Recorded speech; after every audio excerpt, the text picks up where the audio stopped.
জয় হিন্দ। দেখো, আজকের ক্লাসে আমরা আরআরবি গ্রুপ ডির যে পরীক্ষাটা হচ্ছে তার জন্য সায়েন্সের একটা ম্যারাথন ক্লাস নিয়ে এসেছি। ঠিক আছে, লাস্টেও আমি একটা সায়েন্সের ম্যারাথন ক্লাস করেছিলাম, কিন্তু কিছু কোশ্চেন আমার মনে হচ্ছিল তোমাদেরকে আরও জানিয়ে দেওয়া উচিত। যদি এখান থেকে কোশ্চেন আসে তাহলে তোমাদের যাতে না ছুটে, বুঝতে পারলে তো? সেই জন্য আজকে আমি ক্লাসটা নিয়ে এলাম। তোমাদের যাদের কালকে পরীক্ষা আছে 3টা শিফটে, আর 10 তারিখেরও 3টা শিফটের পরীক্ষা আছে, তোমাদেরকে বলবো যারা 10 তারিখের শিফটের পরীক্ষা তাদেরকে তো একটু একদিন বেশি সময় আছে। তোমার যদি সায়েন্স যদি পড়তে হয় না, আমি তোমাকে যতগুলো ম্যারাথন ক্লাস করে দিয়েছি, 3-4টাই ম্যারাথন ক্লাসে, বেশি নয়। ওই তুমি ক্লাসটা করে যেও, তোমার মোটামুটি দেখবা পরীক্ষাতে প্রায় 22 নাম্বার, 22+ নাম্বার তুমি পেয়ে যাবা। কিন্তু হ্যাঁ, তোমাকে অবশ্যই তোমাকে আগে থেকে পড়াশোনা করে রাখতে হবে ভাই। মানে তুমি যদি ভাবো যে না তুমি পড়োনি, কিন্তু হয়তো তুমি এই ক্লাস করে তুমি 22-23 নাম্বার পেয়ে যাবা, তো সেটা সম্ভব না। কিছু কোশ্চেন রিপিট হয়ে যায়, তোমার যদি মানে নলেজে থাকে তুমি পেরে যাবা। কিন্তু হ্যাঁ, যারা পড়াশোনা করেছো তারা যদি এই ক্লাসগুলো করে যাও, তুমি গ্যারেন্টি 22 নাম্বার তো মিনিমাম নিয়ে আসবা। আর এর উপরে যা আসবে সেটা তোমার বোনাস নাম্বার, বুঝতে পারলে তো? মোটামুটি সবই নাম্বার করে আসবা। কারণ এই ক্লাসগুলো আমি আগেও করেছি, যারা আমার স্টুডেন্ট পরীক্ষা দিয়েছে, অনেক স্টুডেন্ট আমাকে বলেছে যে আমি 22, 23, 24, কেউ কেউ বলেছে 25-এ 25 করে এসেছি। তাই তুমি চাপ নিও না, তুমি এই ক্লাসটা করে যাও, তোমার দেখবা পুরো সায়েন্স তোমার রিভিশন হয়ে যাবে। ঠিক আছে, তো চলো শুরু করা যাক। দেখো, আজকের প্রথম প্রশ্ন যেটা আমাদের আছে, বলছে কুড়ি থেকে উদ্ভিদের বৃদ্ধি কোন পদ্ধতিতে ঘটে। দেখো, এটা তো তোমরা প্রত্যেকে জানো কি হবে, বাডিং তোমার সঠিক অ্যান্সার, তাই না? বাডিং এ কি হয় বলো তো, একটা ধরো বডি আছে, তো বডির শরীরে কি হয়, একটা কুড়ির মতো অংশ হবে, সেখান থেকে কি আরেকটা নতুন বডি তৈরি হবে। এবার এই বডিটা যখন ভারী হয়ে যাবে তখন কি এটা ভেঙে পড়ে যায়। ভেঙে পড়ে যাওয়ার পর কি করবে, এই যে ভেঙে পড়ে যাওয়া বডিটা এই আবার কি করবে, একটা নতুন বডি তৈরি করে দিবে। ঠিক আছে, এরকম আরেকটা বডি, এরকম এই প্রক্রিয়ায় চলতে থাকবে, বুঝতে পারো? এটাই হচ্ছে তোমার বাডিং। এটা যদি বলে কার মধ্যে হয়, এটা তোমার রাখবা, এটা হচ্ছে তোমার হাইড্রা আর ইস্ট। ঠিক আছে, হাইড্রা আর তোমার হচ্ছে ইস্ট। কেমন? দেখো, ফিজন কি হয় বলতো, ফিজন হচ্ছে এমন ধরনের একটা অযৌন প্রজনন যার ফলে কি হয়, একটা জীবের দেহ দুই ভাগে বিভক্ত হয়ে যায়। এবার এই ভাগ কি করবে, একটা নতুন জীবের তৈরি করবে, এই ভাগ কি করবে, একটা নতুন জীবের তৈরি করবে। যখন এরা মানে একটা শরীর থেকে বিভক্ত হয়ে দুটো যখন ভাগ তৈরি করে, সেটাকে আমরা বলি কি, মানে বাইনারি ফিজন। ঠিক আছে, মানে কি এটা দু ভাগ হয়ে গেল। একটা হয় কি তোমার মাল্টিপল ফিজন, একটা বডি থেকে এরকম 4টা ভাগ হয়ে গেল, এই একটা ভাগ, এই একটা ভাগ, এই একটা ভাগ, এই একটা ভাগ, এই ভাগটা কি করবে, আবার নতুন বডি তৈরি করে দিবে। এটা কি হয়, যখন ধরো ওদের মানে মানে সিস্টেম ধরো বিগড়ে গেল, ঠিক আছে, তখন কি হয়, এই মাল্টিপল ফিশন হয়। আর যখন তোমার সিস্টেম ঠিকঠাক আছে তখন তারা বাইনারি ফিশন করে। ঠিক আছে, কারা করে এটা, মনে রাখবা অ্যামিবা। ঠিক আছে, অ্যামিবা আর হচ্ছে তোমার জীবাণু। কেমন? এই দুটোই তোমাদের পরীক্ষাতে, এই দুটোই তোমাকে জিজ্ঞেস করে, আর মেনলি অ্যামিবা জিজ্ঞেস করে। ব্রায়োফাইলাম কি বলতো, ব্রায়োফাইলাম হচ্ছে মানে পাথরকুচি, দেখেছো তো পাথরকুচি গাছের কি হয়, একটা পাতা হয়, ওখান থেকে একটা গাছ নির্মাণ হয়, পাতা থেকে গাছ তৈরি হয়, এটাকে ব্রায়োফাইলাম বলে। এটা তোমার মেনলি ভেজিটেটিভ রিপ্রোডাকশন যেটা হয়, মানে কি একটা শরীর ধরো বডি আছে, তো বডি 4-5টা ভাগ তুমি কেটে লাগিয়ে দিলা, বা একটা ধরো গাছে, যেমন গোলাপ গাছ, ওর ডাল কেটে তুমি একটা টবের মধ্যে পুঁতে দিবা, তো কি হবে, এখান থেকে নতুন গাছের নির্মাণ হয়ে যাবে। এই জিনিসটাই হচ্ছে তোমার মানে কি বলে ভেজিটেটিভ রিপ্রোডাকশন। ঠিক আছে, যেমন পাথরকুচি, আলু, তারপর তোমার হচ্ছে আখ, তারপর তুমি গোলাপ, ড্র্যাগন ফ্রুট, এগুলো সব তোমার কি ভেজিটেটিভ রিপ্রোডাকশনে আসে। বাংলাতে এটাকে বলে উদ্ভিজ্জ প্রজনন। কেমন? সিড জার্মিনেশন কি হয় বলতো, সিড জার্মিনেশন কিছুই না, একটা ধরো বীজ পড়ে আছে, তো এবার বীজটা কি হয়, হাওয়ার মাধ্যমে একটু লড়কে গেল, বা ধরো কোনো মানুষের পায়ে লেগে একটু লড়কে গেল, এরকম বীজ থেকে নতুন গাছের তৈরিকেই সিড জার্মিনেশন বলে। ঠিক আছে, তোমাদেরকে প্রশ্ন জিজ্ঞেস করে যে এমন কোন জীব আছে যে তোমার হচ্ছে বাডিংও করে আবার তোমার ফ্র্যাগমেন্টেশনও করে। তোমরা মনে রাখবা হাইড্রা। ঠিক আছে, হাইড্রা, আর একটা মনে রাখবো তোমার ছত্রাক। কেমন? ছত্রাক। এই দুটোই তোমাদের জিজ্ঞেস করে। এবার গ্রুপ ডিতে তোমার ছত্রাকটা জিজ্ঞেস করে যায়, কিন্তু নর্মালি তোমাদের হাইড্রাটা পরীক্ষাতে আসে। কেমন? চলো নেক্সট কোশ্চেন দেখো, বলছে তরুণাস্থিতে কোন ধরনের ম্যাট্রিক্স ভরা থাকে। এক সেকেন্ড। বলছে তরুণাস্থিতে কোন ধরনের ম্যাট্রিক্স ভরা থাকে। দেখো, তরুণাস্থির মধ্যে মানে কার্টিলেজের মধ্যে বলে তো যে ধরনের ম্যাট্রিক্সটা থাকে না, সেটা কি হবে তো, মানে না ওটা খুব শক্ত হয়, না ওটা লিকুইড হয়, মানে একটা ইলাস্টিক টাইপের হয়, বুঝলে তো? এটা থাকে তোমার প্রোটিন ম্যাট্রিক্স। ঠিক আছে, এটা তোমার সঠিক অ্যান্সার। তো কার্টিলেজ থেকে কি কি ধরনের প্রশ্ন তোমাকে জিজ্ঞেস করে, তোমাকে জিজ্ঞেস করবে কি কার্টিলেজ এমন একটা বিশেষ ধরনের কোষ দিয়ে তৈরি, সেই কোষটার নাম কি। তুমি বলে দেবা কন্ড্রোসাইট। ঠিক আছে, কন্ড্রোসাইট। কেমন? তারপর তোমাকে জিজ্ঞেস করবে যে আচ্ছা, কার্টিলেজের বাইরে একটা আবরণ থাকে, সেই আবরণটার নাম কি। তুমি বলে দিবা পেরিকন্ড্রিয়াম। ঠিক আছে, পেরিকন্ড্রিয়াম, কন্ড্রিয়াম। ঠিক আছে, আচ্ছা তোমার জিজ্ঞেস করবে যে যেই মানে কার্টিলেজ আছে, সেই কার্টিলেজ এক ধরনের প্রোটিন, যেই প্রোটিন ম্যাট্রিক্সটা দিয়ে তৈরি হয়, সেই প্রোটিন ম্যাট্রিক্সটার নাম কি। তুমি বলে দেবে কি কন্ড্রিন প্রোটিন। ঠিক আছে, কন্ড্রিন প্রোটিন। কেমন? তোমরা জানো যে এই কার্টিলেজ হয় কিনা, কার্টিলেজের মধ্যে কোনো রকম ফুটো থাকে না, বুঝতে পারো? সাধারণত ফুটো কেন থাকে, ওর ভিতর দিয়ে তোমার ব্লাড ভেসেলস বা তোমার যে নার্ভ ইম্পালসগুলো আছে সেগুলো যেতে পারবে, কিন্তু কার্টিলেজের মধ্যে সেই ফুটোই থাকে না। যার কারণে কি হয়, এর মধ্যে দিয়ে যে না রক্ত মানে রক্তনালিকা যেটা আছে না বইতে পারে, না তোমার নার্ভ বইতে পারে। এই জন্য কি হয়, ধরো তুমি কার্টিলেজ যদি কেটেও দাও কিনা, তবু তোমার দেওয়া মানে লাগবে না শরীরে।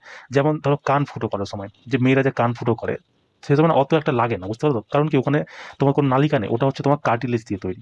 তারপর যেমন ধরো তো এই যে আমার নাকের যে অগ্রভাগ, এই জিনিসটাও তুমি যদি কেটে দাও কিনা, মানে কেটে দাও লেগে যায়, তো তোমার কি হয় দেখবা মানে সে জায়গাটাই রক্ত বেরালো, লাগে না। ঠিক আছে, নাকে লাগা আলাদা ব্যাপার, কিন্তু আমি নাকের অগ্রভাগ বলছি, একদম সামনের ভাগটা, কারণ কি ওটা কার্টিলেজ দিয়ে তৈরি। তোমাদের একবার মানে রেলে একবার প্রশ্ন জিজ্ঞেস করেছিল যে এমন কোন মানে জীব আছে যার পুরো শরীর কার্টিলেজ দিয়ে তৈরি, তোমরা মনে রাখবা সেটা হচ্ছে শার্ক। কেমন? শার্ক হচ্ছে এমন একটা প্রাণী যার পুরো শরীরটাই তোমার কার্টিলেজ দিয়ে তৈরি। ঠিক আছে, তো এই কিছু কিছু পয়েন্ট তোমরা মনে রাখবা। চলো দেখো, তরল ম্যাট্রিক্স কার মধ্যে থাকে বলো তো? এটা থাকে তোমার রক্তর মধ্যে, ঠিক আছে, রক্তর মধ্যে থাকে। তারপর লিম্ফের মধ্যে থাকে, কেমন, লিম্ফের মধ্যে থাকে। হার্ড ম্যাট্রিক্স কার মধ্যে থাকে? এটা তোমার হাড়ের মধ্যে থাকে, তাই না? এই কিছু কিছু পয়েন্ট তোমরা মনে রাখবা। চলো নেক্সট কোশ্চেন দেখো, বলছে সিলিয়া কোন ক্ষেত্রে পাওয়া যায়? দেখো সিলিয়া কি বলতো, এরকম ধরো একটা বল আছে, তো বলের উপরে এরকম লোমের মতো বেরিয়ে আছে, এই লোম যে বেরিয়ে আছে কিনা এটাকে আমার সিলিয়া বলে। ঠিক আছে, এটা থাকে কোথায়? মনে করবো ফুসফুসে এটা পাওয়া যায়। ঠিক আছে, ফুসফুসের অ্যালভিওলিতে এটা পাওয়া যায়। দেখো মানুষ শ্বাস নেয় কি করে বলো তো? মানুষ যখন শ্বাস নেয়, এটা ধরো নাক, তো এখান দিয়ে হাওয়াটা ঢুকলো, এই হাওয়াটা ঢোকার পর এই যে গলার এইখানে, এখানে ধরো গলা থাকে না, এই গলার এখান দিয়ে নামে, নামার পর এখান থেকে একটা নতুন নলের মতো সৃষ্টি হয়, তাকে কি বলে? ট্র্যাকিয়া। এবার কি হয়, যখন নাক দিয়ে যখন আমরা হাওয়া নিচ্ছি, ঠিক আছে, তখন এটা কি ল্যারিংস, এই যে গলার মতো ভাগতে বলছো না, এটাকে বলে ল্যারিংস। ঠিক আছে, এই ল্যারিংস হয়ে মানে গলা মানে ট্র্যাকিয়ার হয়ে এটা হচ্ছে এই সাইড থেকে লাঞ্চের মধ্যে পৌঁছায়। ঠিক আছে, এরকম ধরো লাঞ্চের মধ্যে পৌঁছালো, এই দুটো লাঞ্চ আমাদের আছে।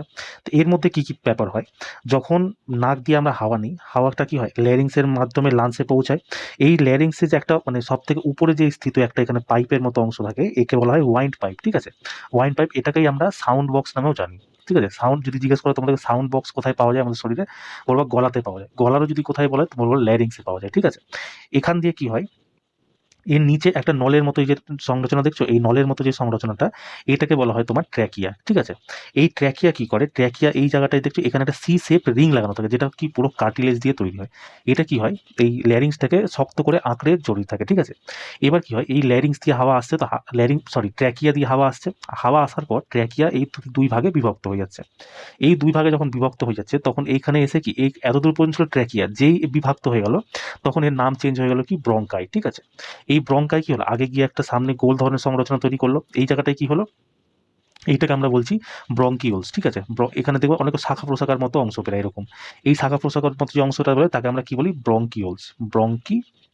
ওলস, কেমন?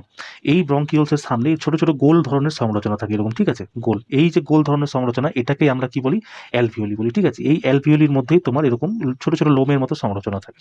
এই লোম কি করে বলতো, এই লোম মানে যে আমরা যে কার্বন ডাই অক্সাইড নিচ্ছি, মানে অক্সিজেন নিচ্ছি, কার্বন ডাই অক্সাইড বের করছি, এটার সময় কি হয় যে আমাদের শরীর তো বিভিন্ন, শুধু তো কার্বন ডাই অক্সাইড বা অক্সিজেন আসছে না, কি কি আসে বলতো?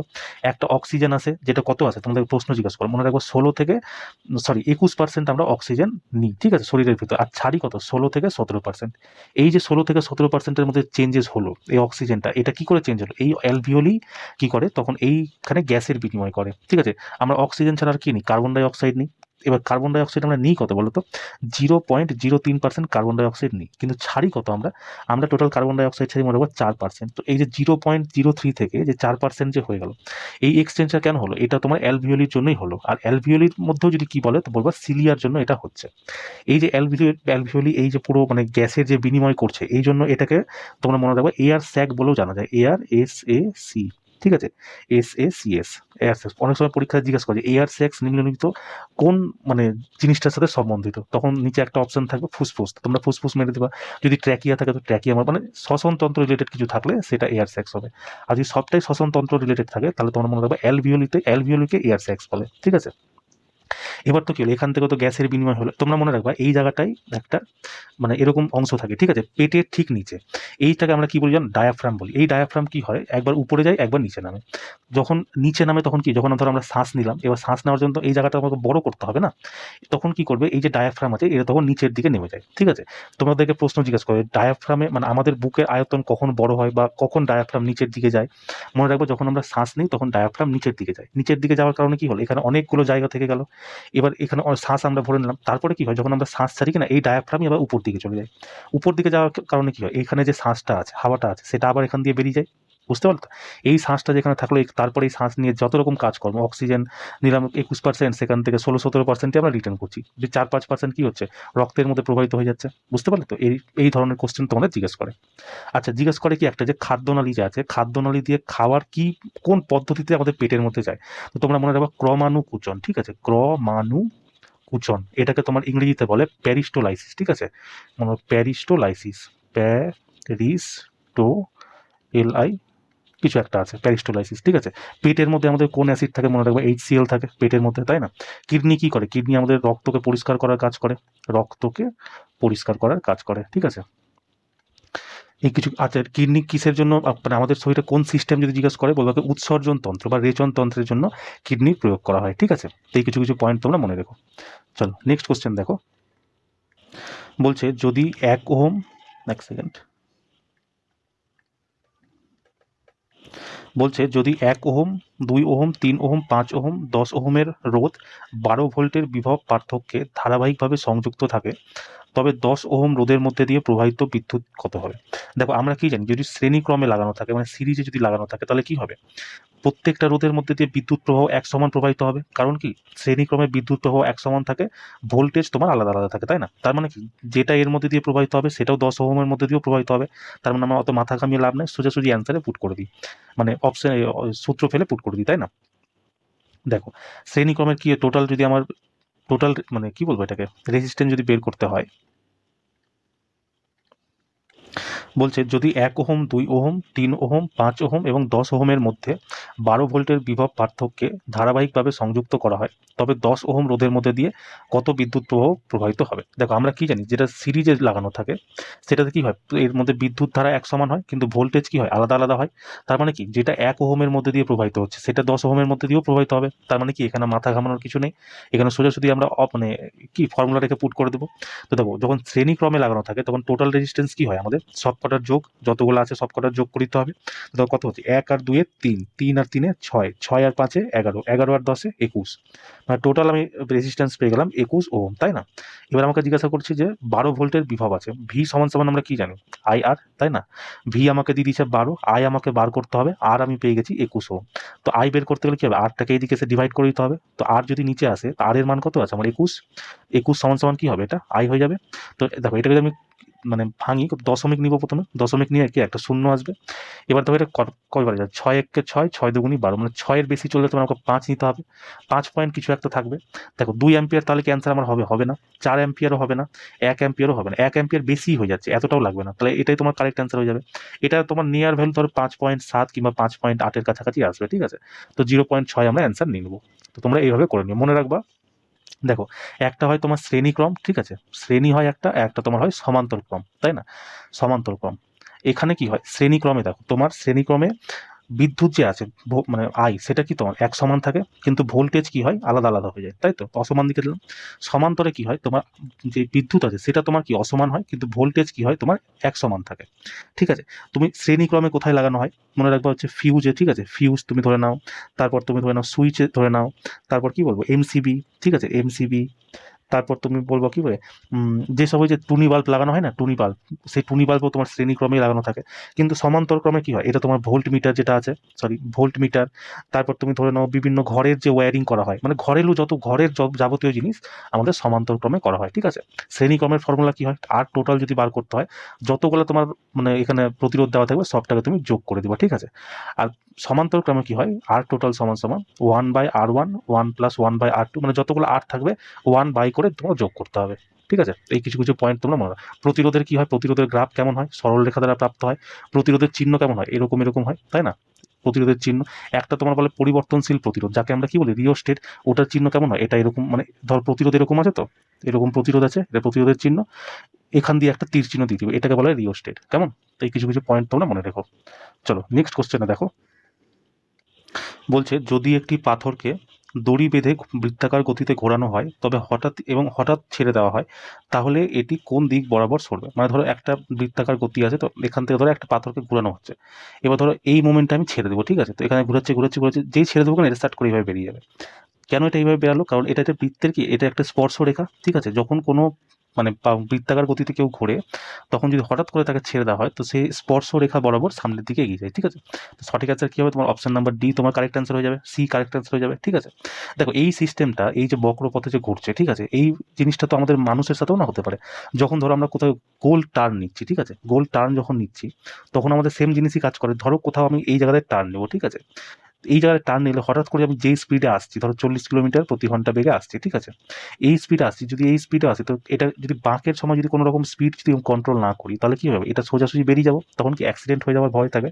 এই জন্য কোনো বক্রপথে গাড়ির যে অধিকতম ম্যাক্সিমাম যে সুরক্ষিত স্পিড থাকে না, সেটা কীভাবে বের করা জানো? ভি সমান সমান মনে রাখবো আন্ডার রুট আর জি ট্যান থিটা। ঠিক আছে, ট্যান থিটা এইভাবে তোমার বের করা হয়। কেমন? এটা কি এবার দেখো যখন তোমরা কোনো রকম মানে যেখানে কার্ভ আছে, ঠিক আছে, ওখানে দেখো তোমাদের মানে সাইনবোর্ডের স্পিড লাগা থাকে 40 কিলোমিটার প্রতি ঘন্টা বা 20 কিলোমিটার প্রতি ঘন্টা, তাই না? তো ওই জিনিসটা কেন লাগা থাকে? কারণ তুমি যদি এর থেকে যদি বেশি যদি স্পিডে চলে যাও কিনা, তাহলে তোমার গাড়ি কী হয়ে যাবে? পাল্টে যাবে। অনেক সময় তোমাদের জিজ্ঞেস করে যে গাড়ি যখন পাল্টায় তখন কোন চাকাটা আগে ওঠে, বুঝতে পারো তো? তো তোমরা মনে রাখবা, যদি কোনো ব্যক্তি এই অধিকতম মানে যে ম্যাক্সিমাম স্পিড যে আছে সেটা যদি বেশিতে যদি গাড়ি চালায়, তো গাড়ি কী হবে? প্রথমে ভেতরের চাকা প্রথমে উঠবে, ঠিক আছে, গাড়ির দুটো চাকা তো, ভেতরের চাকা প্রথমে উঠবে, উঠে যাওয়ার পর গাড়ি বাইরের চাকাতে বাইরের দিকে পাল্টি খেয়ে যাবে। ঠিক আছে, আর কেন এটা হয়? এটার কারণ হয় তোমার গতিবেগ বেশি থাকার কারণে আর ঘর্ষণ বল কম থাকার কারণে। ঠিক আছে, তো এই পয়েন্টটা তোমরা মনে রাখবা। চলো নেক্সট কোশ্চেন দেখো, বলছে তড়িৎ চৌম্বক ক্ষেত্রের দিক নির্ণয়ের জন্য কোন সূত্র ব্যবহার করা হয়? দেখো এটা তোমার ম্যাক্সওয়েলের ডান হাতের বুড়ো আঙুলের নিয়ম ব্যবহার করা হয়। কীভাবে বলতো? ম্যাক্সওয়েল কি বলেছিল যে একটা ধরো পরিনালিকা আছে, ঠিক আছে, এই পরিনালিকার মধ্যে তুমি যদি মানে ডান হাতের আঙুলকে এমনভাবে ধরো যে বুড়ো আঙুলটা তোমার এইভাবে থাকবে আর বাকি আঙুলগুলো এরকম মুড়িয়ে থাকবে, ঠিক আছে, যেই বুড়ো আঙুলটা তোমাকে দেখাবে না এটা তোমার কি বিদ্যুৎ ধারাকে দেখাবে, ঠিক আছে, আর এই যে আঙুলগুলো যে মুড়িয়ে আছে এই মুড়িয়ে থাকা আঙুলগুলো তোমার কি দেখাবে? এটা তোমার চুম্বকে মানে ম্যাগনেটিক ফিল্ডকে তোমার দেখাবে, ঠিক আছে, ম্যাগনেটিক ফিল্ডকে দেখাবে। তোমাকে জিজ্ঞেস করছে চৌম্বক ক্ষেত্রের দিক নির্ণয়ের জন্য কোন সূত্র ব্যবহার করা হয়, তো তুমি বলবে ম্যাক্সওয়েলের ডান হাতের নিয়ম। ঠিক আছে, কুলম্বের সূত্র কি বলেছিল? কুলম্ব নামে একজন বিজ্ঞানী ছিল, ইনি বলেছিল কি যদি দুটো আধান Q1 আর Q2 একে অপরের থেকে যদি r দূরত্বে থাকে তাহলে তাদের মধ্যে যে আকর্ষণ বল বা বিকর্ষণ বল লাগবে সেটা কি হবে? দুটো আধানের গুণফলের সমানুপাতি এবং তাদের দূরত্বের বর্গের ব্যস্তানুপাতি। ঠিক আছে, এটা একটা বললো। এবার আমরা প্রত্যেকে কি জানি যে এই সমানুপাতির চিহ্ন স্মরণের জন্য একটা কনস্ট্যান্ট মান নিতে হয়।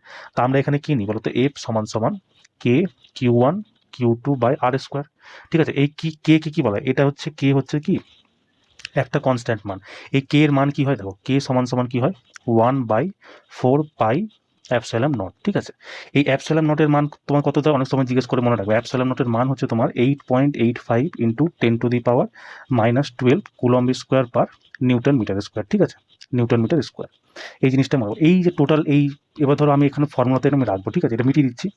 তো আমি ধরো রাখলাম F সমান সমান কে Q1 Q2 by r square. ঠিক আছে, কে এর মান তোমার কি বললাম? 1/4 পাই অ্যাপসাইলন নট, তাই তো। অ্যাপসাইলন নটের মান কি বললাম? 8.85 into 10⁻⁻12 newton metre square per KG square. দেখো এবার এই যে তুমি এই কেটাকে আছে যদি তুমি এখানে রাখো তাহলে এই টোটালটার তো একটা মান বেরাবে কি না? তো ডিরেক্ট তোমরা মনে রাখবা, যখন যদি তোমার কুলম্বের ফর্মুলাতে অ্যান্সার করতে দেয় F সমান সমান কি রাখবা? 9 into 10⁹ into Q1 Q2 by r square. ঠিক আছে, ডিরেক্ট তোমরা এই ফর্মুলাতে ফেলবা, তাহলে তোমাদের বাকি কিছু করতেই হবে না। এগুলো কারা করে? এগুলো হচ্ছে বাচ্চাদের জন্য, 9-10 যাদের এক্সপেরিমেন্ট সলভ করতে হবে তাদের।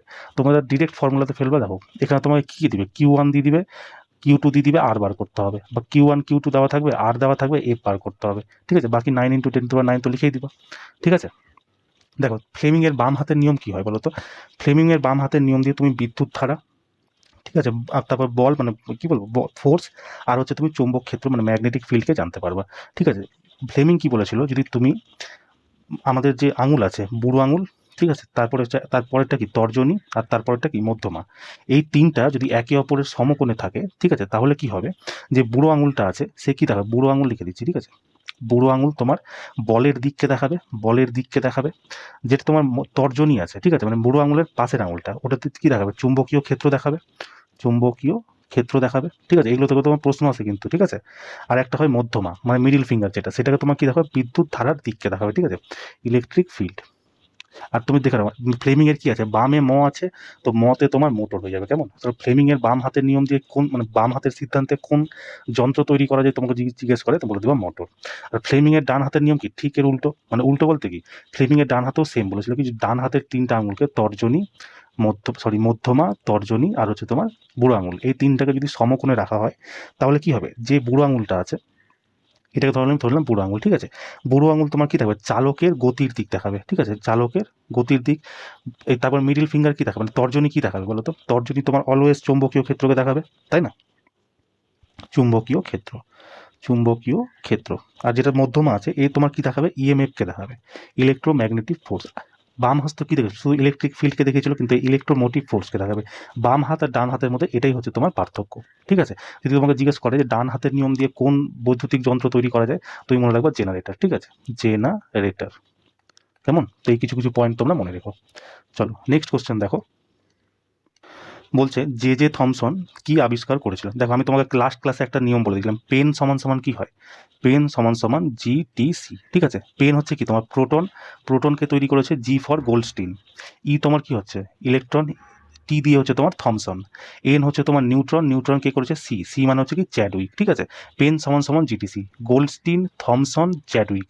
এবার আমাকে কি জিজ্ঞাসা করবো, যে থমসন, থমসন কি আবিষ্কার করেছে, দেখো থমসন চলে আসছে আমার ইলেকট্রন, তো তোমার কি হলো, ইলেকট্রন তোমার কারেক্ট অ্যান্সার। নিউক্লিয়াসকে তৈরি করেছে বলো তো, নিউক্লিয়াস তৈরি করেছে তোমার রাদারফোর্ড, ঠিক আছে, রাদারফোর্ড।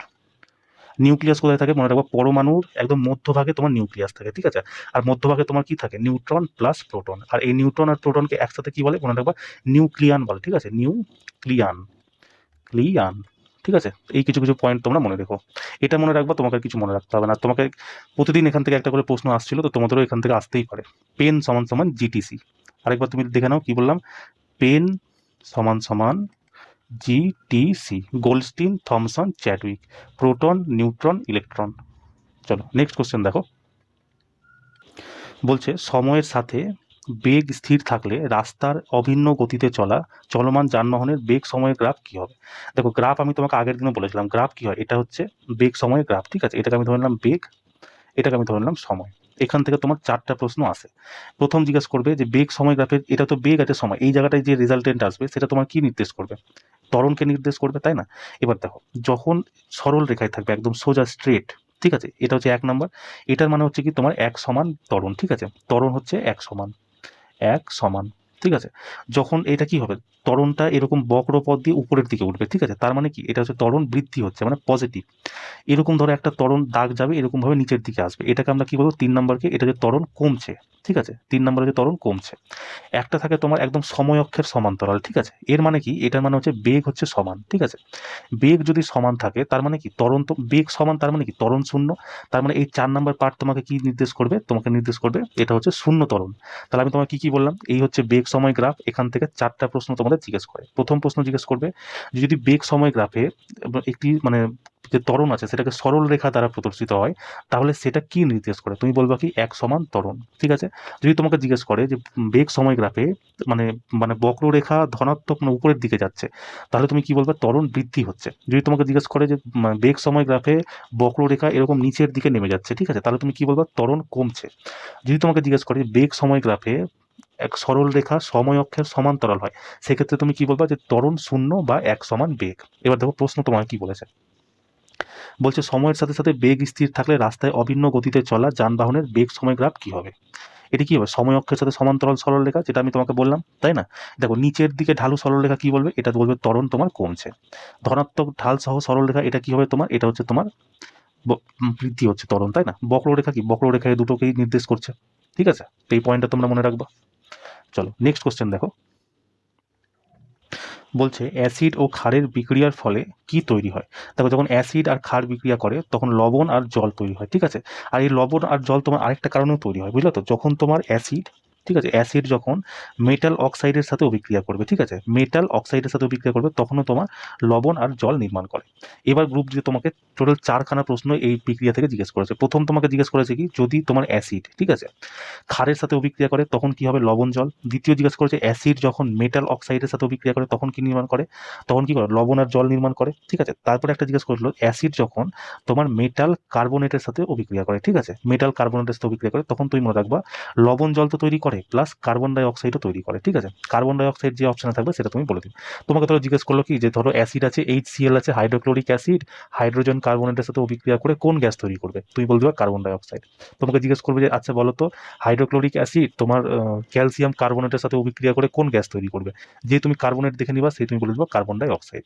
তোমাকে আরেকটা জিজ্ঞেস করে, বলবে কি আচ্ছা অ্যাসিড যখন কোনো মেটালের সাথে অভিক্রিয়া করে, ঠিক আছে, শুধু ধাতু, দেখো এটা হচ্ছে ধাতু অক্সাইড, এটা হচ্ছে ধাতু কার্বনেট, কিন্তু শুধু যদি ধাতুর সাথে অভিক্রিয়া করে তখন তুমি মনে রাখবা এটা লবণ প্লাস হাইড্রোজেন গ্যাসের নির্মাণ করে, ঠিক আছে। এই 4টা কোশ্চেন তোমাদের জিজ্ঞেস করে।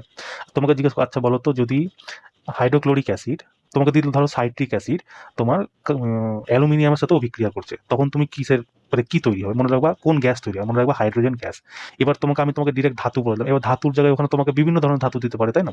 তোমাকে সোডিয়াম দিয়ে দিতে পারে, তোমাকে অ্যালুমিনিয়াম দিয়ে দিতে পারে, তোমাকে মানে কোনো একটা ধাতু মেটাল যেগুলো আছে সেগুলো তোমাকে দিয়ে দিবে। তুমি ডিরেক্ট মনে রাখবা ধাতু যখন অ্যাসিডের সাথে অভিক্রিয়া করে তখন হাইড্রোজেন গ্যাস, যখন মেটাল কার্বনেটের সাথে অভিক্রিয়া করে তখন এখানেও কার্বনেট, তো কার্বন ডাই অক্সাইড, ঠিক আছে, carbonate carbon die oxide. Oxide যখন থাকবে তখন জল আর লবণ, আর যখন মেটাল থাকবে তখন হাইড্রোজেন গ্যাস। কেমন? এই 4টা প্রশ্ন তোমাকে একদম খুব ভালো করে মনে রাখো, কারো না কারো শিফটে এই কোশ্চেনটা থাকবে, তুমি দেখবা। চলো নেক্সট কোশ্চেন দেখো, বলছে ক্যালসিয়াম অক্সাইড এবং জল একত্রিত হয়ে ক্যালসিয়াম হাইড্রোক্সাইডের নির্মাণ করে, এটা কোন ধরনের বিক্রিয়া? এটা দেখো দেখেই বোঝা যাচ্ছে কম্বিনেশন রিয়াকশন। কি করে? দেখো আমি ক্যালসিয়াম অক্সাইডকে আমি ধরে নিলাম এ, ঠিক আছে, CaO ক্যালসিয়াম অক্সাইড, একে আমি ধরে নিলাম এ। আর এখানে কি আছে জল H2O, ঠিক আছে, এটাকে আমি ধরে নিলাম বি। এই দুটো যখন অভিক্রিয়া করছে তখন কিসের নির্মাণ করছে? ক্যালসিয়াম হাইড্রোক্সাইডের CaOH(2), তাই না, এটা নির্মাণ করছে। তো এটা কি হচ্ছে? AB single product. মানে কি যখন দুই বা তার বেশি অভিকারক মিলে একটা সিঙ্গেল প্রোডাক্টের নির্মাণ করে তাকে আমরা কম্বিনেশন রিয়াকশন বলি, ঠিক আছে। তোমাদেরকে এটা জিজ্ঞেস করা যে মানে এই যে ক্যালসিয়াম হাইড্রোক্সাইড আছে একে কি নামে জানা যায়, তোমরা মনে রাখবা কলিচুন, ঠিক আছে, কলিচুন। তোমাদেরকে জিজ্ঞেস করে যে ক্যালসিয়াম অক্সাইড আছে এটাকে কি নামে জানা যায়, তোমাকে দিবে কি কুইক লাইম হিসেবে কাকে জানা যায়, মনে রাখবা কুইক লাইম, ঠিক আছে। এটা দিয়ে কাকে জানা যায়? এটা হচ্ছে ক্যালসিয়াম অক্সাইড। কেমন? তোমাদেরকে আরেকটা রিয়াকশন জিজ্ঞেস করে সেম এখান থেকে, বলবে কি ক্যালসিয়াম হাইড্রোক্সাইড যে আছে CaOH(2), এই যখন কার্বন ডাই অক্সাইডের সাথে নির্মাণ করে মানে অভিক্রিয়া করে তখন কি নির্মাণ করে? তোমরা মনে রাখবা সেটা হচ্ছে ক্যালসিয়াম কার্বনেট, ঠিক আছে, CaCO3। এই ক্যালসিয়াম কার্বনেটকে আমরা মার্বেল হিসাবে জানি, বাড়িতে যেসব মার্বেল লাগানো থাকে সেগুলো সব ক্যালসিয়াম কার্বনেট দিয়ে তৈরি হয়। ডিমের বাইরের আবরণ, ঠিক আছে, ডিমের যে বাইরের আবরণ সেটাও তোমার ক্যালসিয়াম কার্বনেট দিয়ে তৈরি হয়। কেমন? এই কিছু কিছু পয়েন্ট তোমরা মনে রাখবা। দেখো আরেকটা হয় ডিকম্পোজিশন রিয়াকশন। এটা কি হয়? কম্বিনেশন রিয়াকশন ঠিক উল্টো হয়। কম্বিনেশন রিয়াকশন কি হচ্ছে? A+B মিলে একটা প্রোডাক্ট AB তৈরি করছে, কিন্তু এটা কি করবে? AB কে ভেঙে না কি করবে? A+B এর নির্মাণ করবে। যেমন তোমাকে ধরো একটা, যেমন তোমাদের প্রশ্ন সচরাচর যেটা তোমাদের দেয় পরীক্ষাতে, জিজ্ঞেস করবে কি যে লেড নাইট্রেট যেটা আছে ধরো 2PbNO3, ঠিক আছে, এটাকে যখন তোমার গরম করা হয়, ঠিক আছে, NO3(2) হয়, এটাকে যখন তোমার গরম করা হয় তখন কিসের কিসের নির্মাণ হয়? মনে রাখবা লেড অক্সাইড PbO, ঠিক আছে, তারপর কি হয়? নাইট্রোজেন ডাইঅক্সাইড NO2 এর নির্মাণ হয়, প্লাস অক্সিজেনেরও নির্মাণ হয়। তো এখান থেকে তোমাকে জিজ্ঞেস করবে যে এই যে নাইট্রোজেন ডাই যে অক্সাইড আছে এটাকে ব্যালেন্স করার জন্য কি করতে হবে? এখানে 2 নিয়ে নিই, আর এটাকে ব্যালেন্স করার জন্য এখানে 4 নিয়ে নিই, তাহলেই হয়ে যাবে, ব্যালেন্স হয়ে যাবে। তো এই যে নাইট্রোজেন ডাই অক্সাইড যে আছে এটা তোমার কিসের রং তৈরি, কি রং তৈরি করে? মনে রাখবা খয়েরি রঙের নাইট্রোজেন ডাই অক্সাইডের নির্মাণ করে। কখন? যখন লেড নাইট্রেটকে গরম করা হয়। আর এটা কিসের উদাহরণ? এটা হচ্ছে তোমার ডিকম্পোজিশনের উদাহরণ। দেখলা তো? দেখো এই একটা প্রোডাক্ট থেকে তোমার দুখানা প্রোডাক্ট তৈরি করলো বা তার বেশি প্রোডাক্ট তৈরি করলো, ঠিক আছে। তারপরে হয় তোমাদের ডিসপ্লেসমেন্ট অভিক্রিয়া। ডিসপ্লেসমেন্ট অভিক্রিয়া কি হয়? যখন ধরো এটা কি মানে কি বলবো, মানে একটি তত্ত্ব বা যৌগিক যখন বিস্তাপন, মানে বেশি শক্তিশালী কেউ যখন কম শক্তিশালীকে মেরে ভাগিয়ে দেয় সেটা হচ্ছে ডিসপ্লেসমেন্ট। যেমন ধরো A+B+C আছে, ঠিক আছে, তাহলে তোমার কি তৈরি হবে? AC+B। মানে কি ধরো এখানে ধরো সালমান খান আছে, এটা হচ্ছে ঐশ্বর্য রায়, ঠিক আছে, এরা দুজন যখন মানে ধরো এটা হচ্ছে ঐশ্বর্য রায়, এটা হচ্ছে সালমান খান, ঠিক আছে, আর এটা কি হচ্ছে? অভিষেক বচ্চন। তো এই কি করছে? অভিষেক বচ্চন কি করছে? সালমান খানকে ভাগিয়ে দিচ্ছে, ভাগিয়ে কি করছে? নিজে ঐশ্বর্য রায়ের সাথে বিয়ে করে নিচ্ছে, আর দিয়ে মানে সালমান খান কি করছে? আলাদাভাবে খাচ্ছে। তো এটা কি হয়? বেশি শক্তিশালী তত্ত্ব কম শক্তিশালী তত্ত্বকে হারিয়ে দেয়। যেমন তোমাকে যদি আমি বলি কি রকম উদাহরণ হয়, ধরো তোমার লোহা আছে, ঠিক আছে, Fe, লোহা আছে, আর এ তোমার অভিক্রিয়া করছে কপার সালফেটের সাথে। কপার সালফেটের সাথে অভিক্রিয়া করে দেখো যদি তোমরা মানে রিঅ্যাক্টিভ সিরিজ পড়ে থাকো তাহলে কি উপরে কি আছে? লোহা আছে, তারপরে তোমার কপার আছে, তাই না? তার মানে কি লোহা কি হয়ে গেল? তোমার কপারের থেকে বেশি শক্তিশালী। তো লোহা কি করবে? কপারকে তোমার ভাগিয়ে দিবে, ভাগিয়ে কি তৈরি করবে? ফেরাস সালফেট তৈরি করবে, FeSO4, আর প্লাস কপার আলাদা হয়ে মানে সাইডে গিয়ে কাঁপতে থাকবে, ঠিক আছে। আর এই কপার যখন কপার সালফেট থাকে কিনা তখন এটাকে তোমরা মনে রাখবা নীল রঙের হয়, ঠিক আছে, কিন্তু যখনই যে আলাদা হয়ে যায় তখন রেগে যায়, রেগে গিয়ে কি হয়ে যায়? তোমার এই লাল কালার হয়ে যায়, লাল খয়েরি। ঠিক আছে, লাল খয়েরি, স্বাভাবিক, এখন গার্লফ্রেন্ডকে নিয়ে নিচে রাখতে হবেই, তাই না? এটা হচ্ছে তোমার ডিসপ্লেসমেন্ট রিয়াকশন। ডবল ডিসপ্লেসমেন্টে কি হয়, ডবল ডিসপ্লেসমেন্ট সেম জিনিসই হয়, ধরো এ প্লাস এ বি আছে তো প্লাস সিডি আছে, এটা যখন রিয়াকশন করবে তখন কি হবে, এ সি প্লাস বিডি এরকম রিয়াকশন হয়ে যাবে। যেমন তোমাকে ধরো দিয়ে দিবে কি, ধরো তোমাকে দিল সোডিয়াম সালফেট ধরে নিলাম, ঠিক আছে, Na SO4, ঠিক আছে, সোডিয়াম সালফেট আছে, তোমার অভিক্রিয়া করছে বেরিয়াম ক্লোরাইড আছে, BaCl2, বেরিয়াম ক্লোরাইডের সাথে অভিক্রিয়া করছে, তো কি করবে দেখো, সোডিয়াম কি করবে, ক্লোরিনকে সাথে টেনে নিবে, তো কি হবে NaCl2, আর এই যে বেরিয়াম কি করবে, এই সালফেটের সাথে চলে যাবে, তো কি তৈরি হবে, বেরিয়াম সালফেট, BaSO4, ঠিক আছে, এই জিনিসটাই তো, এটাকেই তোমার কি বলে, মানে পার্টনারকে এক্সচেঞ্জ করে নিলো, এটা হয়ে গেলো তোমার ডবল ডিসপ্লেসমেন্ট অভিক্রিয়া। এখানেই তোমার মনে রাখবা যে তোমাদের রং তৈরি হয়, ঠিক আছে, রঙের নির্মাণ হয়, ঠিক আছে, তারপর তোমার অবক্ষেপ তৈরি হয়। তোমাকে প্রশ্ন জিজ্ঞেস করতে পারি যে নিম্নলিখিত কোন রিয়াকশনটি অবক্ষেপ তৈরি করে, তোমার মনে রাখবা যে ডবল ডিসপ্লেসমেন্ট রিয়াকশন যে আছে সে তোমার অবক্ষেপ তৈরি করে। আর মনে রাখবা ম্যাক্সিমাম অবক্ষেপ শুধু লেড আয়োডাইড PBI, এই লেড আয়োডাইড ছাড়া বাকি তোমার যত অবক্ষেপ আছে সব তোমার সাদা রঙের অবক্ষেপ তৈরি করে, ঠিক আছে, শুধু লেড আয়োডাইড যে আছে এ তোমার হলুদ অবক্ষেপ তৈরি করে। কেমন, এই কিছু কিছু পয়েন্ট তোমরা মনে রেখো। চলো নেক্সট কোশ্চেন দেখো, বলছে রক্তের কোন উপাদান কার্বন ডাই অক্সাইড এবং নাইট্রোজেন যুক্ত বর্জ্য পরিবহন করে। দেখো যখনই তোমাকে রক্তের মধ্যে বর্জ্য পদার্থ দিয়ে দিবে না, সেটা তোমার অলওয়েজ অ্যান্সার হবে প্লাজমা। আর যদি তোমার কোষের মধ্যে দিকে যায়, সে কোন কোষ অঙ্গাণু বর্জ্য পদার্থ, বর্জ্য লেখা থাকবে আর কোষ দেওয়া থাকবে, তুমি লাইসোসোম অ্যান্সার করে আসবে, ঠিক আছে, লাইসোসোম। তাহলে কি বললাম, রক্তের যদি বর্জ্য পদার্থ বলে তাহলে তোমার হয়ে যাবে প্লাজমা, কোষের যদি বর্জ্য পদার্থ বলে সেটা হয়ে যাবে লাইসোসোম। কেমন, দেখো রক্ত আরবিসি কি করে, দেখো আরবিসির সংখ্যা প্রায় 50 থেকে 55 লাখ হয়, এটা আমরা প্রত্যেকে জানি, তাই না, 50 থেকে 55 লাখ হয়। আর এটার রং কেমন হয় বলতো, এটা রং হয় তোমার লাল। লাল কেন হয়, হিমোগ্লোবিনের কারণে। আচ্ছা আরবিসি কার কি নামে জানা যায়, মনে রাখবা এরিথ্রোসাইট নিয়ে, এরিথ্রোসাইট, ঠিক আছে, এটা নামে জানা যায়। আচ্ছা আরবিসির নির্মাণ কোথায় হয়, তোমাকে যদি জিজ্ঞেস করে তো বলে দেবো যখন ভ্রূণ অবস্থায় থাকে, মানে বাচ্চা যখন মায়ের পেটে থাকে তখন এর নির্মাণ হয় লিভারে, ঠিক আছে, লিভারে। আর যখন জন্মের পর এই আরবিসির নির্মাণ হয় তোমার বোন ম্যারোতে, ঠিক আছে, বোন ম্যারো। আরবিসি কি করে, তোমার অক্সিজেনের পরিবহন করে, ঠিক আছে, এই অক্সিজেন পরিবহনের জন্য ও একটা পিগমেন্টের ব্যবহার করে যাকে আমরা বলি হিমোগ্লোবিন, ঠিক আছে। তার মানে কি অক্সিজেন পরিবহনের জন্য আরবিসি কোন হিমোগ্লোবিনের মানে কোন পিগমেন্টের ব্যবহার করে, বলতে পারো হিমোগ্লোবিন। আমাদের আরবিসিতে আরেকটা হিমোগ্লোবিন মানে পিগমেন্ট পাওয়া যায় যার নাম হচ্ছে কি হেপারিন, ঠিক আছে। এই হেপারিন কি করে বলতো, এই শরীরের ভেতর রক্তকে জমতে দেয় না, ঠিক আছে। আর শরীরের বাইরে রক্তকে কে জমতে সাহায্য করে, মনে রাখবা ফাইব্রিনোজেন, ঠিক আছে, ফাইব্রিনোজেন বা প্রথমবিন, ঠিক আছে। এই কিছু কিছু পয়েন্ট তোমরা মনে রাখবা। আচ্ছা ডাব্লিউবিসি কি হয় বলতো, ডাব্লিউবিসি আমাদের শরীরে মাত্র 1% থাকে, তার মানে কি এর কত হবে, তাই 8,000 থেকে 10,000, ঠিক আছে, 8,000 থেকে 10,000 এতটা থাকে। আর আচ্ছা আরবিসির জীবনকাল কত হয় তোমরা বলো তো, 120 দিন, ঠিক আছে, মনে রাখবা 120 দিন।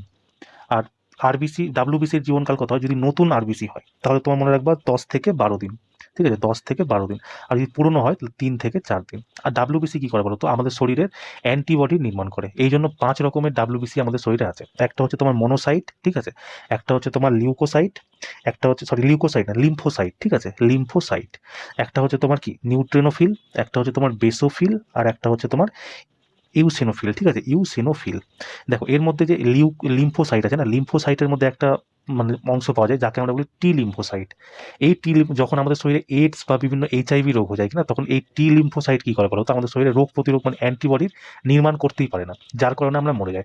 অনেক সময় তোমাকে পরীক্ষায় দিয়ে দেয় যে HIVর ফুল ফর্ম কি, তো মনে রাখবা হিউম্যান ইমিউনো ডিফিসিয়েন্সি ভাইরাস, ঠিক আছে, কি বললাম, হিউম্যান ইমিউনো ডিফিসিয়েন্সি ভাইরাস। আরেকটা তোমাকে জিজ্ঞেস করে এইডস এর ফুল ফর্ম AIDS, এর মনে রাখবা অ্যাকিউয়ার্ড ইমিউনো ডিফিসিয়েন্সি সিনড্রোম, কি বললাম, অ্যাকিউট ইমিউনো ডিফিসিয়েন্সি সিনড্রোম, বুঝতে পারলে।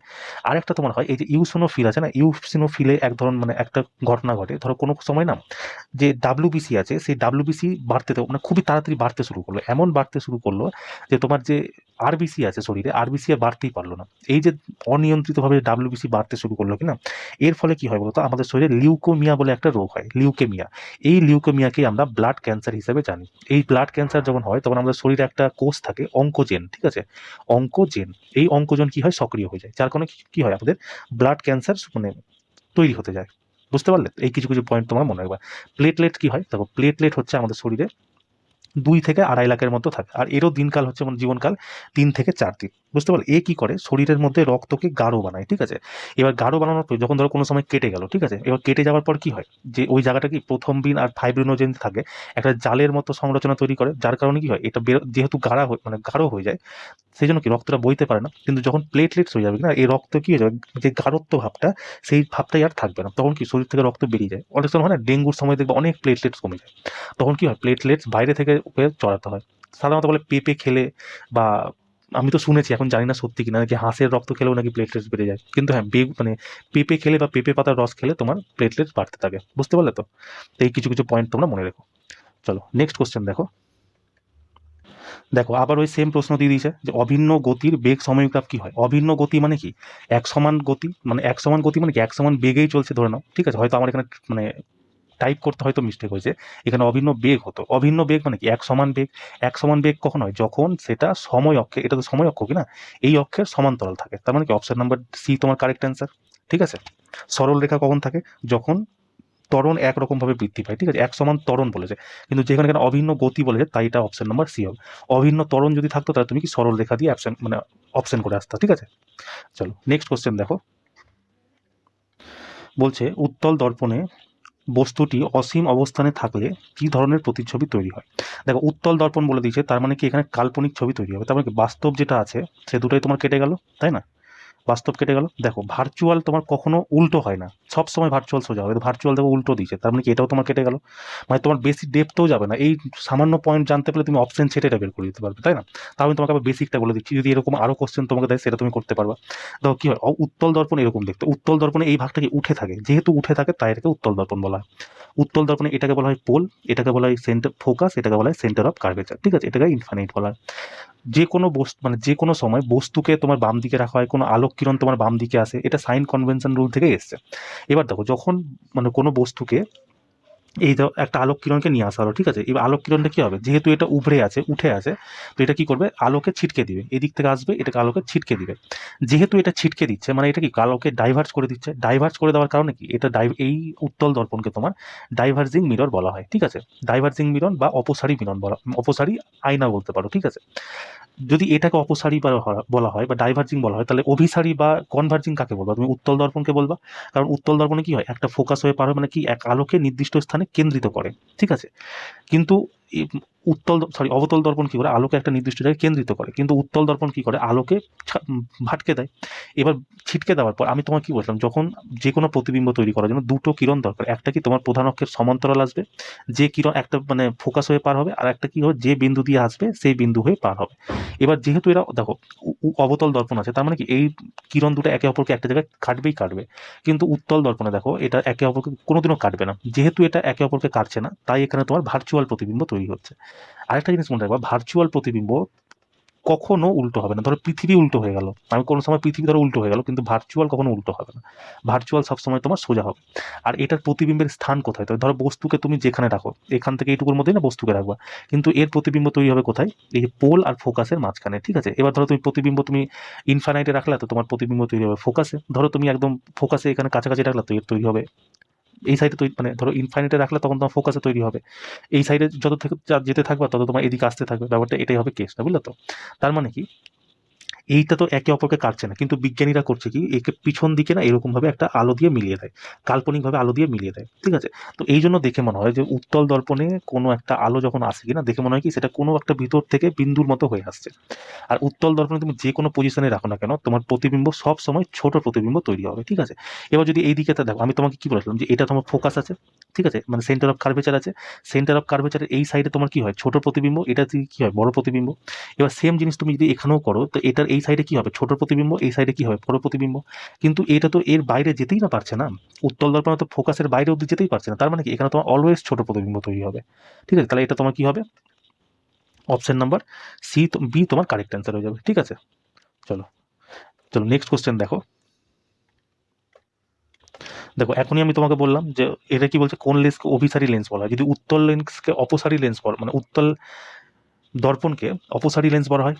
চলো ওখানে তো আলাদা বলছিলাম, এখানে তুমি বুঝো লেন্সের ব্যাপারটা বুঝে নাও। দেখো লেন্স এরকম হয়, তো লেন্স কি করছে, এটা হচ্ছে উত্তল লেন্স, এটা হচ্ছে তোমার অবতল লেন্স। ঠিক আছে, উত্তল লেন্সে কি হয়, একটা আলো গেল এখানে কেন্দ্রিত হয়ে গেল, এখান দিয়ে একটা আলো গেল এখানে গিয়ে কেন্দ্রিত হয়ে গেল। তার মানে কি, এ হচ্ছে তোমার আলোকে কেন্দ্রিত করে একটা জায়গায় ফোকাস করার কাজে দিচ্ছে। যেহেতু এটা আলোকে একটা জায়গায় ফোকাস করার মানে কাজ করছে, তার মানে কি এটা আলোকে কনভার্ট করছে। তো একে একে কি বলা হয়, অভিসারী লেন্স বলা হবে। তো এটা কি হলো, উত্তল লেন্স তোমার কারেক্ট অ্যান্সার। কিন্তু অবতল লেন্সে কি হয়, এই যখন আলো আসে ছিটকে যায়, এদিকে আলো আসবে ছিটকে যাবে। এই ক্ষেত্রে কি হচ্ছে, এই আলোকে ডাইভার্স করে দিচ্ছে, তার মানে কি অবতল লেন্সকে তোমার কি অপসারী লেন্স বলা হবে, অপসারী। তোমরা একটা জিনিস মনে রাখবা ভালো মতো করে, উত্তল লেন্স আর অবতল লেন্সের, ঠিক আছে, এটা হচ্ছে ধরো অবতল দর্পণ আর এটা হচ্ছে উত্তল দর্পণ, উত্তল দর্পণ, ঠিক আছে। দেখো অবতল দর্পণের যেটা কাজ হবে কিনা, সেটা তোমার উত্তল লেন্সের কাজ করবে, উত্তল লেন্স, ঠিক আছে। আর উত্তল দর্পণ যেটা কাজ করবে সেটা তোমার অবতল লেন্স কাজ করবে, অবতল লেন্স কাজ করবে, কেমন। এই দুটো জিনিস মনে রাখবা। তাহলে ধরো তোমার দর্পণ থেকেও যদি আসে, তুমি এর সাথে ধরো তোমার দর্পণ আর লেন্সের মধ্যে একটা মনে আছে, তো তুমি এখান থেকে তুমি বুঝে নিতে পারবে যে কোনটা অপশন তোমার সঠিক হতে পারে, ঠিক আছে। তো অবতল দর্পণ তোমার কার মতো কাজ করে, উত্তল লেন্সের মতো, অবতল উত্তল লেন্স, উত্তল দর্পণ অবতল লেন্স, কেমন। চলো নেক্সট কোশ্চেন দেখো। দেখো এটা তো তোমরা আরামে করে দিতে পারবে, তাই না। বলছে নিচের কোনটি বৃত্তাকার গতি উদাহরণ, যেটি গাড়ির সোজা পথে ছুটছে, একদম না। বলছে একটি অবাধে পতিত পাথর, এটাকে দেখা যাক। বলছে পৃথিবীর চারপাশে একটি উপগ্রহ, এটা তোমার অ্যাকচুয়াল অ্যান্সার হবে, কারণ এটাই তো বৃত্তাকার গতির উদাহরণ না। অবাধে পড়ছে মানে কি, এটা এইভাবে পড়ছে বা এইভাবে পড়ছে, কোনো দিক নেই, তো এটাও হবে না। বলছে একজন দৌড়বিদ সরল রেখা চল, সরল রেখা কখনো তো বৃত্তাকার হতেই পারে না, তো অপশন নাম্বার সি তোমার কারেক্ট অ্যান্সার। চলো নেক্সট কোশ্চেন দেখো। বলছে কোন কোষ সংবেদনা গ্রহণ এবং উদ্দীপনা প্রেরণের কাজ করে, এটা কি জানো, নিউরন করে আমাদের, তাই না। কতবার তোমাদেরকে বলেছি। পেশি কোষ কি করে আমাদের, পেশি কোষ হচ্ছে আমাদের বিভিন্ন ধরনের ধরো অনৈচ্ছিক কাজ বা ঐচ্ছিক কাজ এগুলো করতে পারে। পেশি কোষ তিন রকম, মাস্কুলার, এটাকে কি বলে, মায়োসাইট বলে, তাই তো, মায়োসাইট, ঠিক আছে। এটা যদি আমরা পেশি কোষের কথা বলি বা পেশি উত্তকের কথা বলি, তো পেশি উত্তক হচ্ছে একটা জিনিস, ঠিক আছে। পেশি উত্তকের মধ্যে পেশি কোষ থাকে যাকে আমরা মায়োসাইট বলি। আর পেশি উত্তককে কাজ মানে অধ্যয়ন করে স্টাডি করার অধ্যয়নকে কি বলে, মাইকোলজি বলে, ঠিক আছে, মাইকোলজি। পেশি উত্তক আমাদের কি হয়, তিন প্রকারের, একটা হয় রেখীয় হয়, একটা অরেখীয় হয়, একটা হৃৎপিণ্ড হয়। রেখীয়তে কি হয়, আমাদের রেখীয়তে একদম চিকনা পাত থাকে, ঠিক আছে, একদম পরিষ্কার, কোনো রকম দাগ কাটা থাকে না। এই কি করে আমাদের যত আমরা ইচ্ছাকৃত কাজ, যেসব ইচ্ছাকৃত কাজ আছে না, সেটা ঐচ্ছিক পেশি করতে পারে না, ঠিক আছে। কিন্তু আমাদের ইচ্ছা মতো কাজ, যেমন হাত পা নড়ানো, এইসব কাজ কি করতে পারে, এটা হচ্ছে অনৈচ্ছিক মানে অরৈখিক যে পেশিটা আছে সেটা করতে পারে। আর একটা হৃৎপিণ্ড মাস্কুলার টিস্যুর মধ্যে একটা কার্ডিয়াক টিস্যু থাকে, ঠিক আছে। এই কি করে, এ হচ্ছে ইচ্ছা অনুযায়ী কাজ করতে পারে, অনিচ্ছা অনুযায়ী কাজ করতে পারে, দুটোই করতে পারে। এপিথেলিয়াল কোষ কোথায় থাকে, এপিথেলিয়াল কোষ আমাদের চামড়াতে থাকে, ঠিক আছে, চামড়াতে থাকে। এপিথেলিয়াল কোষ আর একটা হয় এপিথেলিয়াল টিস্যু, টিস্যুটা তোমরা মনে রাখবা। এ হচ্ছে আমাদের শরীরের যেসব ওপেন সার্ফেস আছে, ঠিক আছে, open surface in the sense যে আমাদের শ্বাসনালী, ঠিক আছে, খাদ্যনালী, তো যেসব পাইপ টাইপের সংরচনা আছে, তার চার সাইডে এপিথেলিয়াল টিস্যু থাকে, বুঝলো তো। আর এই এপিথেলিয়াল টিস্যু তৈরি হয় তোমার এপিথেলিয়াল কোষ দিয়ে, কেমন। তো এই কিছু কিছু পয়েন্ট তোমরা মনে রেখো। আর এই যে এই সংবেদনা যে আছে, সংবেদা গ্রহণ বা এই যে নিউরন বা নিউকোষ, এটা কোথায় থেকে তৈরি হয় বলতো, এটা তোমার তৈরি হয় মেরুদণ্ড থেকে, ঠিক আছে, মেরুদণ্ড। কারণ দেখো অনেক সময় কি হয়, আমাদের টোটাল যে ব্রেনকে কন্ট্রোল করছে কি, মানে টোটাল শরীরকে কন্ট্রোল করছে কি ব্রেন, মানে শরীরের কোনো কিছু ঘটনা ঘটলো সঙ্গে সঙ্গে ব্রেনের কাছে খবর পৌঁছে যায়। কিন্তু এমন এমন সময় যখন ব্রেনের কাছে পৌঁছাতে পারে না, তার আগেই মেরুদণ্ডে পৌঁছে যায়। যেমন ধরো তুমি একটা গরম পাত্র আছে, হঠাৎ করে সেখানে হাত দিয়ে দিলা, তো তোমার ব্রেনে খবর পৌঁছানোর আগে তোমার মেরুদণ্ডে খবর পৌঁছে যাবে যে ভাই তুমি গরম জিনিসে হাত দিয়েছো, তুমি হাত থেকে সরো। বা তুমি বাইক চালাচ্ছ, হঠাৎ করে সামনে কেউ চলে এলো, তখন তোমার ব্রেনের থেকে আগে মেরুদণ্ড তোমাকে দিয়ে দেয়, সংকেত দিয়ে দেয় যে সামনে একজন চলে এসছে, তুমি মানে ইনস্ট্যান্ট ব্রেক মারো। তো আমরা সেভাবে ব্রেক মেরে দিই, বুঝতে পারলো তো, এইসব কাজ হয়। চলো নেক্সট কোশ্চেন দেখো। বলছে একটি মৌল কি দিয়ে তৈরি হয়, দেখো এলিমেন্ট কি দিয়ে তৈরি হয় বলতো, একই রকম পরমাণু দিয়ে তোমার এলিমেন্ট তৈরি হয়, বুঝতে পারলে, এটাই তোমার কারেক্ট অ্যান্সার হয়ে যাবে। মানে কি, তুমি এলিমেন্টকে মানে মৌলকে ভেঙে তুমি নতুন কোনো পদার্থ তৈরি করতে পারবে না, তার মানে কি এটা সূত্র একাই থাকে, বুঝতে পারলে, এর সূত্র একা থাকে। যেমন তুমি ধরে নাও কি লোহা, ঠিক আছে, যেমন এটাকে তুমি ভেঙে চুরে লোহাকে তুমি কিছু তৈরি করতে পারবে, লোহা লোহাই থাকবে। তারপর দেখো অ্যালুমিনিয়াম, তাই না, তারপর হচ্ছে কার্বন, অক্সিজেন, নাইট্রোজেন, এগুলো কি সব হচ্ছে তোমার এলিমেন্ট, ঠিক আছে। মনে রাখবা এখন পর্যন্ত মোট 118টি এলিমেন্ট পাওয়া গেছে, ঠিক আছে। তার মধ্যে কি 92 এলিমেন্ট, 92টা অলরেডি প্রকৃতিতেই আছে, বাকি যেই মানে 26টা আছে সেটা তোমাকে কৃত্রিমভাবে তৈরি করা হয়েছে। যদি মনে বলে যে লাস্ট যে প্রাকৃতিকভাবে যে তত্ত্বটা পাওয়া গেছে এলিমেন্টটা, তার নাম কি মনে রাখবা, অনুসেপ্টিয়াম, ঠিক আছে, অনুসেপ্টিয়াম, কেমন। আর দেখো যদি তোমাকে জিজ্ঞেস করে মানে প্রশ্ন যদি দেয় যে ভূপৃষ্ঠে মানে আমাদের পৃথিবীতে পাওয়া ভূপৃষ্ঠে সব থেকে বেশি পাওয়া তত্ত্বের মানে এলিমেন্টের ক্রম, তো তুমি কি মনে রাখবে, আমি যেভাবে মনে রেখেছি অসিয়ল ফেকানা, ঠিক আছে, অসিয়ল ফেকানা, ঠিক আছে। এবার তুমি ভাবা যেটা কি আছে, দেখো ফেকানা, দিয়ে তোমার কি অক্সিজেন, ঠিক আছে, অক্সিজেন। সি দিয়ে হচ্ছে তোমার সিলিকন, দিয়ে তোমার কি অ্যালুমিনিয়াম, বুঝতেই পারছো। ফে দিয়ে কি, দেখো ফে দিয়ে হচ্ছে তোমার আয়রন, কা, সিএ কা দিয়ে হচ্ছে কি তোমার ক্যালসিয়াম, না এনে দিয়েছে তোমার সোডিয়াম। তাহলে তোমার ভূ যদি জিজ্ঞেস করে তোমার অনেক সময় প্রশ্ন দিয়ে দেবে কি যে তুমি পরপর পরপর সাজাও, ঠিক আছে, প্রথমে দিয়ে দিবে তখন অক্সিজেন, অ্যালুমিনিয়াম, এরকম পরপর পরপর দিয়ে দিবে, তোমাকে সঠিক ক্রম অনুযায়ী সাজাতে হবে। তো মনে রাখবা যখন ভূপৃষ্ঠের কথা বলবে, ভূপৃষ্ঠে পাওয়া সব থেকে বেশি তত্ত্ব হচ্ছে অসিঅল ফেকানা, অ দিয়ে অক্সিজেন, সি দিয়ে সিলিকন, অল দিয়ে অ্যালুমিনিয়াম, ফে দিয়ে আয়রন, কা দিয়ে ক্যালসিয়াম, না দিয়ে সোডিয়াম। ঠিক আছে, আরেকটা তোমাদের জিজ্ঞেস করে যে ধরো ভূপৃষ্ঠে পাওয়া ধাতুর ক্রম, ঠিক আছে, মেটাল, তাহলে তুমি কি মনে রাখবা, অল ফেকানা, অল ফে কা না। অল দিয়ে কি হবে তোমরাই বলো, অ্যালুমিনিয়াম, তাই না, ফে দিয়ে কি হবে তোমার আয়রন, কা দিয়ে কি হবে তোমার ক্যালসিয়াম, না দিয়ে কি হবে তোমার সোডিয়াম, তাই না। এটা তোমরা মনে রাখো, এটা কি ভূপৃষ্ঠে পাওয়া সব থেকে বেশি ধাতু। আচ্ছা তোমাদেরকে জিজ্ঞেস করবে যে মানব শরীরে পাওয়া সব থেকে বেশি এলিমেন্ট কি, মানব শরীর কেমন। তো এখানে তোমরা মনে রাখবে, দেখো সব থেকে বেশি পাওয়া যায় আমরা কি, অক্সিজেন, ঠিক আছে, তারপরে যদি জিজ্ঞেস করে তোমরা মনে রাখবা কার্বন, ঠিক আছে, তারপরে তোমরা মনে রাখবা এইচ মানে হাইড্রোজেন, তারপরে তোমরা মনে রাখবা এন মানে নাইট্রোজেন, তারপরে তোমরা মনে রাখবা ক্যালসিয়াম। ঠিক আছে, এবার এটাকে তোমরা যেভাবে মনে রাখতে পারো, আমি কিভাবে মনে রাখি জানো, অ সিয়াচেন কা, অ দিয়ে অক্সিজেন, সি দিয়ে কার্বন, এইচ দিয়ে হাইড্রোজেন, এন দিয়ে নাইট্রোজেন, সি দিয়ে ক্যালসিয়াম। ঠিক আছে, এই কিছু কিছু পয়েন্ট তোমরা মনে রাখবা। আচ্ছা ধরো তোমাকে জিজ্ঞেস করলো যে এলিমেন্ট কয় প্রকারের হয়, তুমি মনে রাখবা এলিমেন্ট তোমার 3 প্রকারের হয়, কেমন, এক হচ্ছে তোমার ধাতু, এক হচ্ছে তোমার অধাতু, আর এক হচ্ছে তোমার উপধাতু। দেখো ধাতু কোথায় থাকে, এটা হচ্ছে পর্যায় সারণ মানে পিরিয়ডিক টেবিলের বাম দিকে থাকে, ঠিক আছে। আর তোমার অধাতু কোথায় থাকে, এটাকে আমি ধরলাম অধাতু, ঠিক আছে, এক হচ্ছে ধাতু, তারপরে উপধাতু, তারপর অধাতু। অধাতু থাকে পিরিয়ডিক টেবিলের একদম ডান দিকে। আর তোমাকে যদি জিজ্ঞেস করে, ধরো তোমাকে পিরিয়ডিক টেবিল থেকে প্রশ্ন আসে না, বাই চান্স এটা পিরিয়ডিক টেবিল না, তোকে ধাতু হিসাবে তোমাকে জিজ্ঞেস করে দিল যে ধাতু কোথায় থাকে, তো তুমি কি বলবে, এটা পিরিয়ডিক টেবিল ধরে না বলতে পারবা। তো দ্বিতীয় একটা হচ্ছে উপধাতু, এটা তোমার কোথায় থাকে, এটা থাকে তোমার মাঝখানে, ঠিক আছে, মানে এই ধাতু আর অধাতুর মাঝখানে থাকে।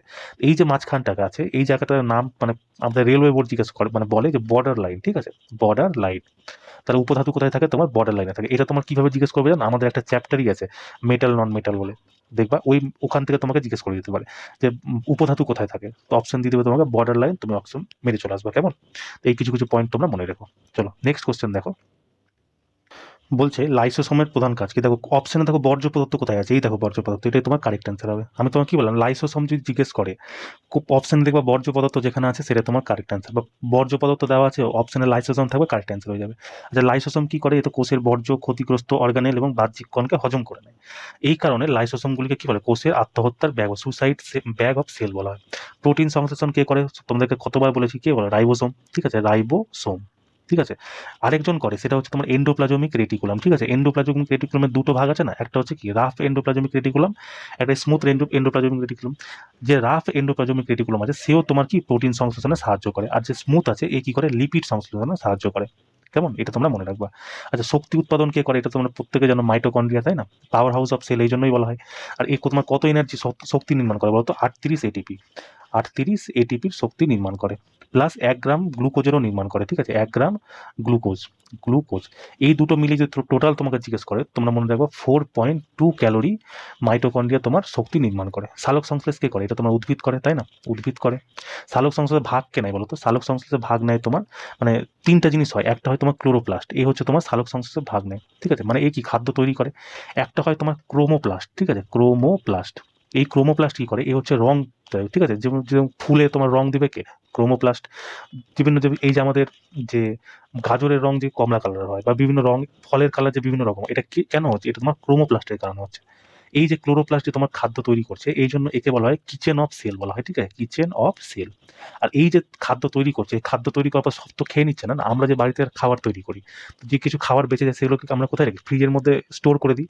সেম জিনিস উদ্ভিদও করে, এ কি করে, এও খাবারকে স্টোর করে দেয়, এটাকে কোথায় করে বলে, লিউকোপ্লাস্ট, ঠিক আছে। এখানে হচ্ছে এটা হচ্ছে কি বলবো, উদ্ভিদের এসি, বুঝতে পারলে, মানে ফ্রিজ, এটা এখানে হচ্ছে যা খাবার তৈরি করে বেঁচে যাওয়ার পর এখানে স্টোর করে দেয়, বুঝতে পারলে। তো এই কিছু কিছু পয়েন্ট তোমরা মনে রেখো। চলো নেক্সট কোশ্চেন দেখো, বলছে ক্লোরোফিল ক্লোরোপ্লাস্টের সাথে সম্পর্কিত, ঠিক আছে, তাহলে স্টার্চ কিসের সাথে সম্পর্কিত হবে। দেখো স্টার্চ কি, আমরা যে খাবার গ্রহণ করি, মানে মানব জীবজন্তু যে খাবার গ্রহণ করে সেটাকে কিভাবে রাখে, সেটাকে কার্বোহাইড্রেট রূপে জমা রাখে, ঠিক আছে, কার্বোহাইড্রেট। এটা কি কাদের বললাম, আমি মানুষের কথা বলছি, ঠিক আছে। কিন্তু উদ্ভিদ যে আছে সে নিজের খাদ্য কিভাবে সঞ্চয় করে, স্টার্চ রূপে, তাই না। এখনই আমি তোমাকে বললাম যে উদ্ভিদের খাদ্য সঞ্চয় করে কে রাখে, লিউকোপ্লাস্ট, লিউকো প্লাস্ট। এবার দেখো অপশনে তোমার লিউকোপ্লাস্ট দেওয়াই নেই, তো তুমি এটা কি করে ছাড়বা? তো অপশন কি করে ছাড়বা? তুমি মাইটোকন্ড্রিয়া কি বলো, এক পাওয়ার হাউস অফ সেল বলা হয়, তার মানে কি এটা তো হবেই না। দেখো রাইবোসোম কি করে, এটা প্রোটিন সংশ্লেষণ করে, তাই না? এটা মানে স্টোর করার কাজ করছে না, এটাও হবে না। লাইসোসোম কি বললাম, এ হচ্ছে কোষের বর্জ্য পদার্থ তোমার নিয়ে যায়, তার মানে কি এটাও হবে না। এটাই তোমার কারেক্ট অ্যান্সার হয়ে যাবে অ্যামাইলোপ্লাস্ট। এই অ্যামাইলোপ্লাস্ট হচ্ছে লিউকোপ্লাস্টেরই একটা ভাগ, বুঝতে পারলো তো? যেমন ধরো এসি আছে তো, মানে ফ্রিজ আছে তো, ফ্রিজের উপরের ভাগে বরফ থাকে, নিচের ভাগে কিছু একটা থাকে, নিচে আবার শাক সবজি থাকে, তো এটা হচ্ছে তোমার টোটাল লিউকোপ্লাস্ট। এবার লিউকোপ্লাস্টের কোনো একটা ভাগে রেখে দিই, যেমন ধরো আমরা মাঝখানে রেখে দিই, তাই না? ভাত ভাত টাত কি করি, নিচে রেখে দিই। ফলমূল যা থাকে একদম নিচে স্টোর করে দিই, সবজিপাতি যা থাকে একদম নিচে থাকে। তো এরকম হচ্ছে ভাগ। সেরকমই লিউকোপ্লাস্টের একটা ভাগ হচ্ছে অ্যামাইলোপ্লাস্ট, বুঝতে পারলে তো? তো এটা তোমরা করে দিবা। কিছু কিছু তোমরা আমি তোমাদেরকে বলে দিচ্ছি এই কারণে কি, যে তোমরা যদি অ্যান্সার নাও জানা থাকে কিনা, তুমি অপশন ছেটে বার করে দিতে পারো। যেমন এই কনসেপ্টটা আমি তোমাকে লিউকোপ্লাস্ট বলেছি, কিন্তু লিউকোপ্লাস্ট তোমার অপশনে দেওয়াই নাই, তো তুমি এটাকে অ্যান্সার না করে আসবা বলো? পরে এসে বলবা কি যে আপনি তো বলেছিলেন হ্যাঁ লিউকোপ্লাস্ট তো গ্রহণ করে, মানে খাদ্য গ্রহণ মানে স্টোর করে রাখে, তো লিউকোপ্লাস্ট তো ছিলই না। তো সেখানে তোমাকে বুদ্ধি লাগাতে হবে যে মাইটোকন্ড্রিয়া, রাইবোসোম, লাইসোসোমের কাজ তো আমি জানি, এটাই আমার আলাদা লাগছে, তো এটাই তোমার আমার হবে না, বুঝতে পারলে তো? এইভাবে তোমরা ওখানে অ্যাপ্রোচগুলো লাগাবে, ঠিক আছে? চলো নেক্সট কোশ্চেন দেখো। বলছে নিচের কোনটি ওয়াশিং সোডায় থাকে না? দেখো ওয়াশিং সোডার ফর্মুলা তোমাকে আগে জানতে পারলে তুমি এটা বলে দেবো। ওয়াশিং সোডার ফর্মুলা কি হয়? Na2CO3 ডট 10H2O, ঠিক আছে? এর মধ্যে কি কি নেই দেখো, সোডিয়াম, তো সোডিয়াম আছে, তার মানে এটা কি হবে না। অক্সিজেন দেখো কতগুলো অক্সিজেন আছে, তার মানে কি এটাও হবে না। কার্বন দেখো সি আছে, তার মানে কার্বনও হবে না। তো তুই সালফার তোমার সঠিক আনসার হয়ে যাবে, তাই না? তবে Na2CO3 ডট 10H2, এটাকে তোমার যদি মানে ভাষায় যদি জিজ্ঞেস করে যে ভাষাতে কি হবে, মনে রাখবা সোডিয়াম কার্বনেট, 10H2 আছে মানে কি ডেকাহাইড্রেট, ঠিক আছে? মনে রাখবা এটা ওয়াশিং সোডা যে আছে, এটা তোমার কিভাবে তৈরি হয় মনে রাখবা, একটা হচ্ছে সালবে বিধি, ঠিক আছে? সালবে বিধি তোমাদের প্রশ্ন আছে, সালবে বিধি, আর একটা হচ্ছে তোমার প্রয়োগশালা বিধি, ঠিক আছে? প্রয়োগশালা বিধি, কেমন? আচ্ছা এই যে টপিকটা আছে না, এই টপিক থেকে তোমার কি কি জিনিস জিজ্ঞেস করে, তবে একটা তো তোমার ওয়াশিং সোডা হয়ে গেল, একটা তোমাদেরকে জিজ্ঞেস করে বেকিং সোডা, ঠিক আছে? বেকিং সোডার ফর্মুলা কি বলতো? NaHCO3। NaHCO3 মানে কি sodium bicarbonate, sodium bicarbonate, ঠিক আছে?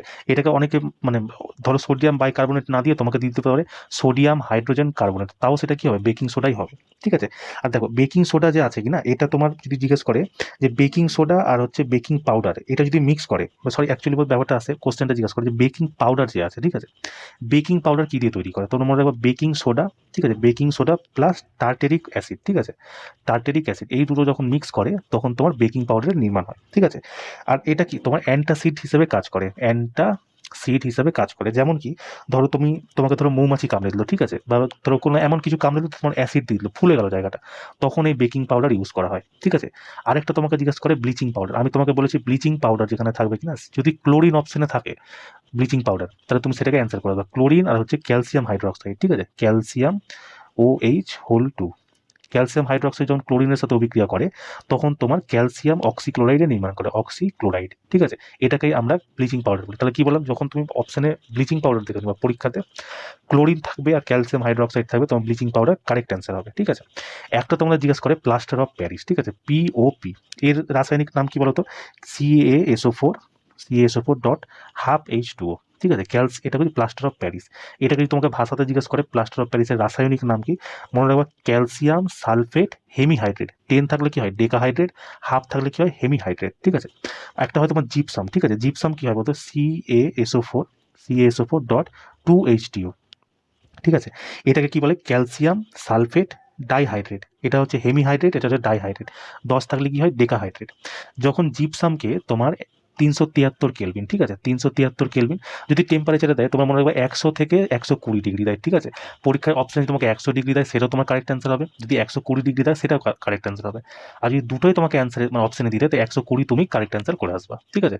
জিপসামকে যখন 373 কেলভিন বা 120 ডিগ্রি সেন্টিগ্রেডে তোমার গরম করা হয় তখন প্লাস্টার অফ প্যারিসের নির্মাণ হয়, কেমন? এই কিছু কিছু পয়েন্ট তোমরা মনে রাখবা। আচ্ছা সালফারের তোমার রাসায়নিক মানে পারমাণবিক সংখ্যা কত বলতো? সালফার 16, সা দিয়ে সালফার, সা দিয়ে 16। সোডিয়ামের কত হয়? এটা হচ্ছে 11, এটা তোমাকে পরীক্ষাতে বহুবার জিজ্ঞেস করেছে সোডিয়াম। অক্সিজেনের কত হয়? 8। কার্বনের কত হয়? 6, ঠিক আছে? তো এই কিছু কিছু পয়েন্ট তোমরা মনে রেখো। চলো নেক্সট কোশ্চেন দেখো। বলছে সাবান নিচের কোন বিবৃতি সাবান সম্পর্কে নিচের কোন বিবৃতিটি সঠিক নয়? দেখো সাবান মানেই মিশেল হবে, এটা তো কোনো ব্যাপারই নয়। বলছে এটি পৃষ্ঠের উত্তেজনাকে হ্রাস করে, একদমই হ্রাস করে বলে তো ময়লা পরিষ্কার হয়ে যায়। বলছে এটি শক্ত জলে ভালো কাজ করে, একদমই না, শক্ত জলে একদম ভালো কাজ করে না সাবান, তখন ওকে আলাদা, ওই জন্য সাবান আলাদা রকম সাবান তৈরি করতে হয়, দেখেছো না, একদম মানে আলাদাই রকম থাকে ওটা। নর্মাল এই যে লাক্স বা যেসব লাইফ বয় আছে ওগুলো দিয়ে তুমি জামা কাপড় শক্ত জলে পরিষ্কার করে দেবো, তাহলে সাবান তোমার শেষ হয়ে যাবে, ফেনা বেরাবে না, বুঝতে পারলে? বলছি এটা গ্রিস ময়লা অপসারণে সাহায্য করে, অবশ্যই করে, তাই না? চলো নেক্সট কোশ্চেন। হ্যাঁ, সাবান সম্বন্ধে যদি বলি, সাবান যদি তোমাকে অপশন মানে কোশ্চেন দেয় কিনা, অপশনে খুঁজবা কোথায় মিশেল আছে, যেখানে মিশেল থাকবে সেটা তুমি অ্যান্সার করে চলে আসবে, আর কিচ্ছু দেখতে হবে না, বুঝতে পারলে তো? চলো নেক্সট কোশ্চেন দেখো। বলছে গর্ভনিরোধক বড়িগুলি প্রজননকে কিভাবে প্রভাবিত করে? এরা কি করে? পরিপক্ক ডিম্বাণুকে উৎপাদিত হতে বাধা দেয়, এটাই না করে, মানে এটাই তোমার সঠিক অ্যান্সার হয়ে যাবে, তাই না? বাকি তো বলছে শুক্রাণুর ফ্যাগোসাইট হিসেবে কাজ করে, একদম না। সরাসরি শুক্রাণুকে ধ্বংস করে, একদমই না। সরাসরি শুক্রাণুকে কিভাবে ধ্বংস করবে? থোড়াই না, মানে ছাড়ো। বলছি এটি শুক্রাণুর প্রবেশপথকে বাধা দেয়, একদমই না। সব কিছু হয়, শুধু যে ডিম্বাণু, যে পরিপক্ক ডিম্বাণু যখন ফার্টিলাইজ হয়ে যায় তখন সেটা কি করে, এই যে এই বড়িগুলো থাকে না, এই বড়িগুলোর মধ্যে তোমার হরমোন থাকে, বুঝলো তো, ইস্ট্রোজেন প্রোজেস্টেরনের হরমোন থাকে। এই হরমোনটা কি করে, যায় ভিতরে গিয়ে যে ফার্টিলাইজ হয়ে গেছে যেই ডিম্বাণুটা, সেটাকে গিয়ে নষ্ট করে দেয়, বুঝতে পারলে তো? আচ্ছা, যদি বলে গর্ভনিরোধক যে মানে কি কি অপশন তো পরীক্ষাতে দেয়, একটা তোমাকে দিবে হচ্ছে কন্ডোম, ঠিক আছে? কন্ডোম পরীক্ষাতে যদি তুমি গর্ভনিরোধক থাকে আর কন্ডোম অপশনে থাকে, মেরে আসবা। একটা থাকে তোমার কপার টি, ঠিক আছে, কপার টি, এটাও তুমি মেনে আসবে। এই দুটোই তোমাকে মেনলি পরীক্ষাতে দেয়, ঠিক আছে? গর্ভনিরোধকের জন্য নিম্নলিখিত কোন প্রক্রিয়াটি সব থেকে মানে কি বলবো সহজতর বা উপযুক্ত, কিছু একটা দিয়ে দিবে। অপশনে কন্ডোম থাকলে কন্ডোম মেরে আসবা, কপারটি থাকলে কপারটি মেরে আসবা। আর দুটো কখনো তোমার একসাথে দিবে না, কারণ দুটোর কাজই হচ্ছে একই, বুঝতে পারলে তো? চলো নেক্সট কোশ্চেন দেখো। বলছে সূর্যোদয়ের আগে এবং সূর্যাস্তের পরে অল্প সময়ের জন্য সূর্য দেখা যায়, এর কারণ কি? দেখো এর কারণ হচ্ছে তোমার সূর্যের প্রতিসরণ, ঠিক আছে? বায়ুমণ্ডলের প্রতিসরণের কারণে এটা হয়। মানে সূর্যোদয়ের আগে যদি জিজ্ঞেস করে টোটাল ক মিনিটের গ্যাপ থাকে, ঠিক আছে? মানে ধরো এরকম দিল কোশ্চেন, সূর্যোদয়ের আগে সূর্যাস্তের পরে অল্প সময়ের জন্য টোটাল যে সূর্য দেখা যাচ্ছে, এটার কারণ তো প্রতিসরণ হলো, কত মিনিটের জন্য দেখা যায়? তো মনে রাখবা, সূর্যোদয়ের 2 মিনিট আগে থেকে তোমার সূর্যকে দেখা যায়, আর সূর্যাস্তের পরে মানে সূর্যাস্ত হয়ে যাওয়ার পরেও 2 মিনিট তোমাকে সূর্যকে দেখা যায়। টোটাল যদি তোমাকে জিজ্ঞেস করে তো তোমার 4 মিনিট হয়ে যাবে। যদি তোমার সিঙ্গেল জিজ্ঞেস করে সূর্যোদয়ের আগে কতক্ষণ আগে দেখা যায়, তো মনে রাখবো 2 মিনিট। সূর্যাস্তের পরে যদি জিজ্ঞেস করে তাও 2 মিনিট, ঠিক আছে? এটা মনে রাখবো। কিন্তু অনেক সময় তোমাকে সিঙ্গেল দিয়ে দিবে, তখন তোমাকে অপশনে 4ও দেওয়া থাকবে, কিন্তু 4 তুমি করে আসবে না, ঠিক আছে? 4 তখনই হবে যখন তোমাকে প্রশ্নে পুরো ওয়ার্ড লেখা থাকবে, সূর্যোদয়ের আগে এবং সূর্যাস্তের পরে টোটাল টাইম হচ্ছে তোমার 4 মিনিটের। সিঙ্গেলে হচ্ছে তোমার 2 মিনিট। সূর্যোদয়ের আগে 2 মিনিট আগে থেকে সূর্যকে দেখা শুরু করে, সূর্যাস্তের পরে 2 মিনিট পর্যন্ত সূর্যকে দেখা যায়, কেমন? চলো নেক্সট কোশ্চেন দেখো। বলছে অ্যাসিটিক অ্যাসিড এবং সোডিয়াম হাইড্রোক্সাইডের মধ্যে বিক্রিয়ার ক্ষেত্রে কোন বিবৃতিটি সঠিক? তো অ্যাসিটিক অ্যাসিড কি হয়? CH3COOH, ঠিক আছে, প্লাস কি হয়? NaOH, এটাই আমাকে বলেছে। এটা যখন অভিক্রিয়া করছে তখন কি তৈরি হচ্ছে দেখো, CH3COO, এনে নিনি, COON, ঠিক আছে, এটা তৈরি হচ্ছে। আর বাকি থাকলো কি, এখানে একটা হাইড্রোজেন বাকি থাকলো, এখানে একটা হাইড্রোজেন বাকি থাকলো, দুটো মানে দুটো হাইড্রোজেন আর ও বাকি থাকলো, তার মানে কি জল তৈরি করছে। এবার দেখো সোডিয়াম অ্যাসিড, এটা দেখো অ্যাসিড আছে, অ্যাসিড কি করে বুঝলাম, এর মধ্যে এইচ লেগে আছে আর এর মধ্যে OH লেগে আছে। যখন অ্যাসিড আর ক্ষার বিক্রিয়া করে তখন এটা কি নিরপেক্ষকরণ বিক্রিয়া তৈরি হয়, যাকে আমরা প্রশমন বিক্রিয়াও বলি বা নিউট্রালাইজেশন বিক্রিয়া বলি। তার মানে কি 1 নম্বর একদম সঠিক। বলছে এই বিক্রিয়ায় সোডিয়াম অ্যাসিডেট এবং জল তৈরি হয়। দেখো সোডিয়াম অ্যাসিডেট তো তৈরি হচ্ছে CH3COONA, এটাকে সোডিয়াম অ্যাসিডেটই বলে, ঠিক আছে? আর জল তো তৈরি হচ্ছে, তার মানে কি দুটোই তোমার ঠিক আছে। তার মানে কি অপশন 1 এবং 2 উভয় বিবৃতি তোমার সঠিক, ঠিক আছে? তো এরকম স্টেটমেন্ট টাইপেরও তোমার কোশ্চেন আসতে পারে, তো এরকম ফর্মুলা জানো তুমি খাট করে বানিয়ে দিবা, তাই না? চলো নেক্সট কোশ্চেন দেখো। বলছে নিচের কোনটি ফসলের সাথে সম্পর্কিত একটি অজৈবিক উপাদান? দেখো এর আগের দিন তোমার কি এসেছিল, জৈবিক উপাদান এসেছিল, তাই না? তোমরা যারা যারা ক্লাস করেছো তারা নিশ্চয়ই জানো জৈবিক উপাদান এসেছিল। আমি কি বলছিলাম, যাদের মধ্যে প্রাণ আছে সব জৈবিক, আর যাদের মধ্যে প্রাণ নেই তারা হচ্ছে অজৈবিক। এখানে দেখো প্রাণ নেই কার মধ্যে, কীট পতঙ্গেরই একমাত্র দেখতে পাচ্ছি যার প্রাণ নেই, মানে প্রাণ আছে বাকি তাপমাত্রা, খরা, বন্যা, এদের তো কোনো প্রাণ নেই, এটা হচ্ছে কি অজৈবিক উপাদান, তাই না? তার মানে সঠিক অ্যান্সার তোমার অপশন নাম্বার ডি হয়ে যাবে, ঠিক আছে? এই কোশ্চেনটা আগের দিনও এসেছিল, দেখো একই ধরনের, মানে বুঝতে পারছো তো, কোশ্চেন তোমাদের একই ধরনের কোশ্চেন তৈরি করছে, তাই না? চলো নেক্সট কোশ্চেন দেখো। বলছে অ্যালুমিনিয়ামে অ্যানোডাইজিং কেন করা হয়? দেখো অ্যানোডাইজিং এই জন্যই করা হয় যাতে ক্ষয় রোধ করা হয়, মানে মোর্চা পড়তে যাতে, মানে মোর্চা যাতে না পড়ে, পৃষ্ঠকে শক্ত করার জন্য করা হয়, যাতে অনেক দিন টিকসই হয়। এই অ্যানোডাইজিং করার পরে না তুমি ধরো অ্যালুমিনিয়ামকে বিভিন্ন ধরো রং দিয়ে রং করতে পারবে। যদি রং মানে অ্যানোডাইজিং না করা হয়, তুমি যদি রং করো সেটার মধ্যে কি হবে, মোর্চা পড়ে যাবে, ঠিকঠাক হবে না, বুঝলে তো? এইসব কারণের জন্যই অ্যানোডাইজিং করা হয়। তাহলে অপশন নাম্বার বি তোমার কারেক্ট অ্যান্সার হয়ে যাবে, ঠিক আছে? চলো নেক্সট কোশ্চেন দেখো। বলছে হজমের জিহ্বার কাজ কি? তবে এটা তোমরা এমনি করতে পারবে কি, লালার সাথে খাবার মিশিয়ে গিলতে সাহায্য করা, এটা তোমার কারেক্ট অ্যান্সার হয়ে যাবে। দেখো জিভ যে আছে কি না, জিভের, এটা ধরো জিভ, জিভের বিভিন্ন জায়গায় বিভিন্ন রকম কাজ আছে, বুঝতে পারলে তো? এক সেকেন্ড, দেখো জিভের কি বলছিলাম, জিভের এই যে জিভ আছে না, এর সামনের যে ভাগটা আছে, এখানে তোমার কি বলতো মিষ্টি স্বাদ লাগে, ঠিক আছে, মিষ্টি স্বাদ লাগে। এই যে দুই সাইডে দেখছো কিনা, এই দুই সাইডে তোমার নোনতা লাগে, ঠিক আছে, নোনতা, লবণ লবণ। এই যে এই মাঝখানটাতে দেখছো মানে এই জায়গাটাতে, ঠিক আছে, এই জায়গাটাতে তোমার কেমন স্বাদ লাগে বলতো, টক স্বাদ লাগে, ঠিক আছে। আর পিছনে যেটা আছে, পিছনে তোমার ঝালের মতো স্বাদ লাগে, ঠিক আছে। এই মানে জিভের এই 4 ধরনের টেস্ট বাড পাওয়া যায়, কিন্তু আছে তো প্রচুর টেস্ট বাড আছে, জিভের মনে রাখবা মাঝখানে কোনো স্বাদ পাওয়া যায় না, ঠিক আছে। তো এই কিছু কিছু পয়েন্ট তোমরা মনে রেখো। চলো নেক্সট কোশ্চেন দেখো। বলছে 20 কেজি ভরের একটি বস্তুর বেগ 2 মিটার প্রতি সেকেন্ড থেকে 5 মিটার প্রতি সেকেন্ড বৃদ্ধি করা হয়, তাহলে কত কাজ করা হবে? দেখো এখানে কাজের আমরা কি কি ফর্মুলা জানি, ডাব্লিউ সমান সমান এফ এস, ঠিক আছে। আর একটা কি জানি, যেসব এনার্জি যেসব আছে না, যে ডাব্লিউ সমান সমান কি হাফ এম ভি স্কোয়ার। তোমরা বলতে পারো যে এটা তো স্যার কাইনেটিক এনার্জির ফর্মুলা, এটা কি কার্যের ফর্মুলা হতে পারে? অবশ্যই এটা কার্যের ফর্মুলা হতে পারে, এটাও হতে পারে। তারপরে এম জি এইচ যেটা আছে, এম জি এইচ, এটাও তোমার হতে পারে। তারপর আরেকটা যেটা আছে পি স্কোয়ার বাই 2m, এটাও তোমার কার্যের ফর্মুলা হতে পারে। তারপর আরেকটা হয় half m v square minus u square, এটাও তোমার কার্যের ফর্মুলা হতে পারে, বুঝতে পারো তো? এটা এমন না যে এটা কাইনেটিক শক্তির এনার্জি মানে এটা কার্যের ফর্মুলা হবে না, তা হতে পারে না। তোমার যদি দরকার পড়ে তোমাকে এটা দিয়েও অ্যান্সার বের করতে হবে। যেমন দেখো এটা তো আমার দরকার পড়েছে, এখানে আমার কি কি দেওয়া আছে দেখো, 20 কেজি ভরের একটি বস্তু, মানে আমাকে মাস দেওয়া আছে 20 কেজি, ঠিক আছে।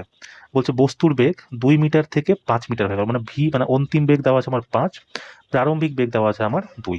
বলছে তাহলে আমার কাজ কত হবে, ডাব্লু আমাকে বার করতে বলছে। তো দেখো তো এখানে আমরা এই ফর্মুলা লাগাতে পারি, half m v square minus u square, তাই না? এটা লাগাতে পারি, দেখো তো এটাতে হচ্ছে কিনা। তো হাফের জায়গায় আমি হাফ লিখে দিলাম, ঠিক আছে, এম এর জায়গায় আমি লিখে দিলাম 20, ইন্টু ভি স্কোয়ার কত আছে, ভি কত 25, 5-এর স্কোয়ার কত হবে 25, আমি লিখে দিলাম direct, minus u square, u কত আছে 2, 2-এর স্কোয়ার কত হচ্ছে 4, এটাও লিখে দিলাম। এবার দেখো 2 দিয়ে এটা কেটে গেল 10 বার, তাই না? তো 25 থেকে 4 বাদ দিলে কত হবে 21, 21 সাথে 10 গুণ করলে কত হবে 210 জুল, ঠিক আছে। এটা তোমার কারেক্ট অ্যান্সার হয়ে যাবে। তো ওই ফর্মুলাগুলো তোমরা মনে রেখো, ঠিক আছে। Half m v square, m g h, p square by 2m, এগুলো তো তোমরা প্রত্যেকে জানো। এই যে এই ফর্মুলাটাও তোমরা জেনে রাখো, ঠিক আছে। ইদানিং এই ফর্মুলাতেও খুব কোশ্চেন আসছে। চলো নেক্সট কোশ্চেন দেখো। বলছে পরাগরেণু পুরুষ গ্যামেট স্টিগমা থেকে ডিম্বাশয় বহন করতে কে সাহায্য করে? দেখেন আমি কতবার বলেছি, ধরো এই একটা ফুলের দুটো বৃন্ত থাকে, ঠিক আছে, এটা হচ্ছে তোমার মানে কি বলে পুরুষ ভাগ, এটা হচ্ছে তোমার স্ত্রী ভাগ, ঠিক আছে। এইখানে থাকে তোমার পরাগ কোষ, ঠিক আছে, এখানে কি থাকে পরাগ কোষ। এই পরাগ কোষের মধ্যে তোমার ছোট ছোট ছোট ছোট পরাগরেণু থাকে। যখন কোনো ধরো প্রজাপতি বা কোনো কীট পতঙ্গ এসে এখানে বসলো, এবার এখান থেকে বসার পর উড়ে গিয়ে আবার ধরো এখানে বসলো, এটা তো মধু খায় না, যখন এখানে বসলো এর পায়ের মধ্যে যে পরাগ রেণুগুলো আছে সেখানে এর এখানে জমা হয়ে যাবে। তো এর যে উপরের ভাগটা আছে না সেটাকে বলা হয় স্টিগমা, ঠিক আছে, স্টিগমা। তোমাদেরকে প্রশ্ন জিজ্ঞেস করে যে গ্রহণ করার কাজ কে করে, পরাগ রেণু গ্রহণ করার কাজ কে করে, মনে রাখবা স্টিগমা। এবার এই যে পরাগ রেণুকে এই ফুলের এই নিচে তো ডিম্বাশয় থাকে না, ওভারি এখানে থাকে, এবার এখান থেকে তো এখানে আসতে হবে পরাগ রেণুটাকে, তবেই না ফার্টিলাইজ হবে। তো এই ফার্টিলাইজ হওয়ার জন্য এই যে নলের মতো একটা অংশ এখানে থাকে, ঠিক আছে, এটাকে বলা হয় তোমার স্টাইল, স্টাইল, কেমন? তো তোমাকে প্রশ্ন কি জিজ্ঞাসা করেছে যে স্টিগমা থেকে ডিম্বাশয় বহন করতে কে সাহায্য করে, তাহলে কে, তোমার স্টাইল সাহায্য করে, ঠিক আছে। এটা তোমরা মনে রাখবা, কেমন?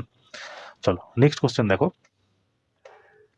বলছে গোলাকার দর্পণের প্রতিফলন পৃষ্ঠের ব্যাসকে কি বলা হয়? তবে এটাকে বলা হয় তোমার অ্যাপারচার, ঠিক আছে। যেমন কি হয়, ধরো এটা একটা গোলাকার দর্পণ, তো এই গোলাকার দর্পণের যদি আমি গোলাকার দর্পণটা এটাকে তো ধরছি না, ঠিক আছে, এটা আবার বাদ রেখেছি, তাহলে শুধু যদি আমি এই পার্টটাকে ধরি, ধরো শুধু যদি আমি এই পার্টটাকেই ধরি, কেমন?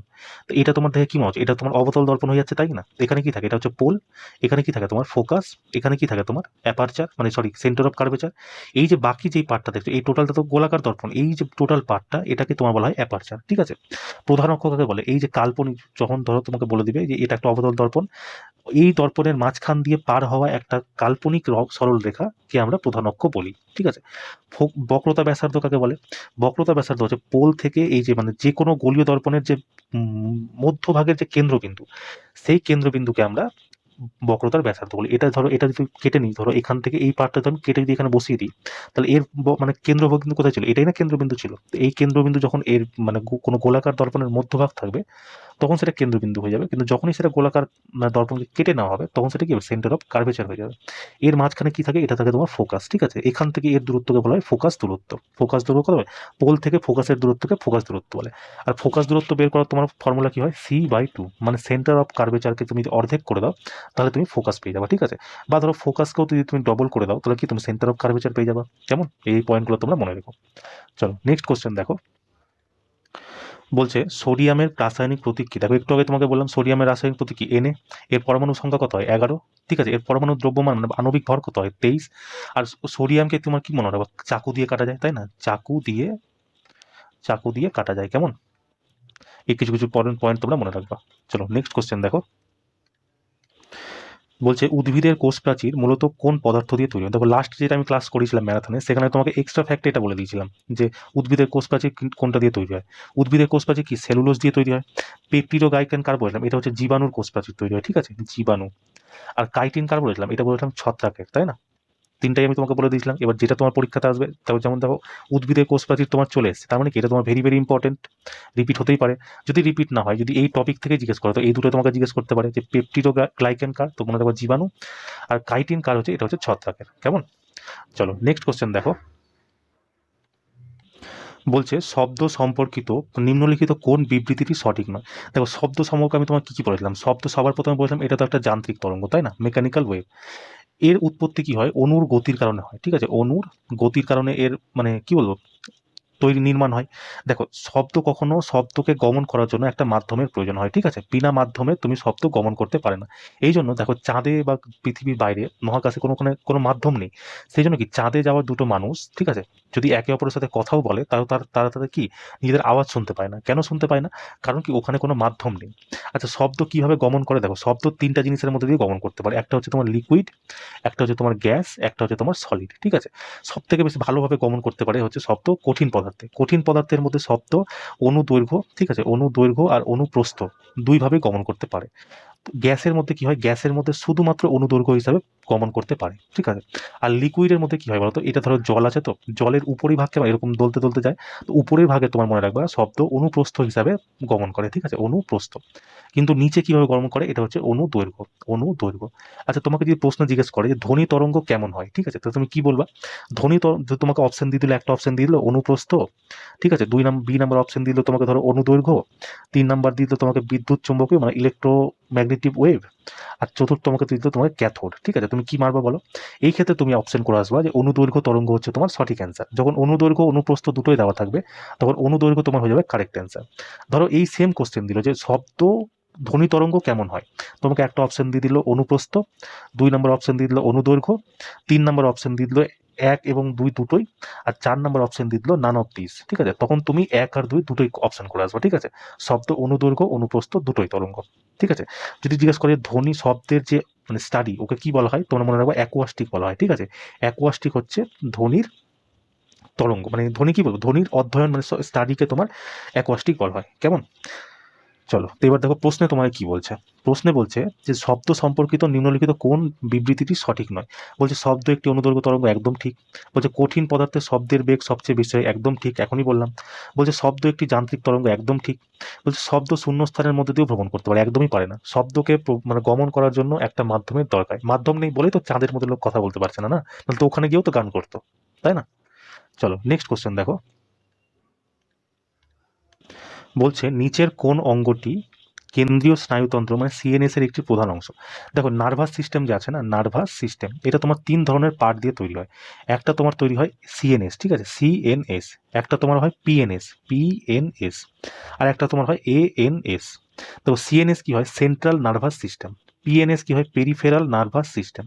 এএনএস কি হয়? Autonomic nervous system. সিএনএস তোমার কিভাবে তৈরি হয়? দুটো পার্ট দিয়ে তৈরি, একটা হচ্ছে তোমার ব্রেন, আর একটা হচ্ছে তোমার স্পাইনাল কর্ড। ঠিক আছে, দুটো দিয়ে তৈরি হয়। পিএনএস তোমার কি দিয়ে তৈরি বলতে? একটা তোমার হয় ক্র্যানিয়াল নার্ভ, ঠিক আছে, আর একটা তোমার হয় স্পাইনাল নার্ভ। ঠিক আছে, অটোনোমাস নার্ভাস সিস্টেম কি দিয়ে তৈরি হয়? এটা তোমার হয় একটা সিম্প্যাথেটিক নার্ভ, আর একটা হচ্ছে প্যারাসিম্প্যাথেটিক নার্ভ। কেমন? এবার দেখো অপশানে কি দিয়েছে। বলছে কেন্দ্রীয় স্নায়ুতন্ত্র মানে সিএনএস এর কথা আমাকে বলছে। সিএনএস কি বললাম? ব্রেন আর স্পাইনাল কর্ড। এবার দেখো কোনটা অপশনে আছে। বলছে স্পাইনাল কর্ড, এটাই তোমার সঠিক অ্যান্সার হয়ে যাবে। দেখো সংবেদনশীল এটাও হবে না। ক্রেনিয়ালস না, কোথায় থাকে? এটা পিএনএস এর ভাগ, তাই না? অটোনমিক নার্ভাস সিস্টেম তো এটা নিজেই একটা ভাগ, তাই না? তার মানে কি তোমার স্পাইনাল কর্ড তোমার কারেক্ট অ্যান্সার হবে। স্পাইনাল কর্ডের জায়গায় তোমাকে যদি ব্রেনও দিয়ে দেয়, কিনা BRAIN, ব্রেনও যদি দিয়ে দেয়, এটাও তোমার কারেক্ট অ্যান্সার হয়ে যাবে। কেমন? চলো নেক্সট কোশ্চেন দেখো। বলছে ঘরের কোন ডিভাইসটি সাধারণত সিরিজ সংযোগে যুক্ত থাকে? এখনই তোমাকে কি বললাম? ফিউজ। আর কি কি বললাম? এমসিবি, তাই না? এমসিবি। তারপর তোমার কি বললাম? এই যে টুনি বাল্ব যে লাগানো থাকে, টুনি বাল্ব। ঠিক আছে, এগুলো তোমার কি শ্রেণীক্রমে লাগানো থাকে, তাই না? তো বাকি এই বাল্ব, পাখার যন্ত্রপাতি এগুলো কি তোমার সমান্তরাল হিসেবে লাগানো থাকে। এখনই তোমাকে বললাম, দেখলে তো? যেটা আমি তোমাকে যেগুলো যেগুলো বলে দিই কিনা সেগুলো দেবো সব তোমার পরীক্ষাতে আসা কোশ্চেন, ওই জন্য আমি তোমাকে বলে দিই। এবার এত কোশ্চেন আমি তোমাকে দিতে পারি না, তাই আমি চেষ্টা করি যে একটা যেই কোশ্চেনটা দিব সেই কোশ্চেন থেকে যাতে তোমার ম্যাক্সিমাম কোশ্চেন রিভিশন হয়ে যায়, মানে একটা টপিক তোমার রিভিশন হয়ে যায়, বুঝতে পারলে তো? আমার এটাই টার্গেট থাকে, মানে আমার এটা কখনো সময় থাকে না যে আমি তোমাকে 100খানা কোশ্চেন করাবো। আমার এটা থাকে আমি তোমাকে 10টাই কোশ্চেন করাবো, কিন্তু 10টা কোশ্চেন পড়ে যে তোমার 100টা কোশ্চেনের তুমি অ্যান্সার করতে পারো, বুঝতে পারলে? এটাই আমার লক্ষ্য থাকে। তো চলো নেক্সট কোশ্চেন দেখো। বলছে মাটিতে পড়ে থাকা বীজ থেকে নতুন উদ্ভিদ জন্মানোর প্রক্রিয়াকে কি বলে?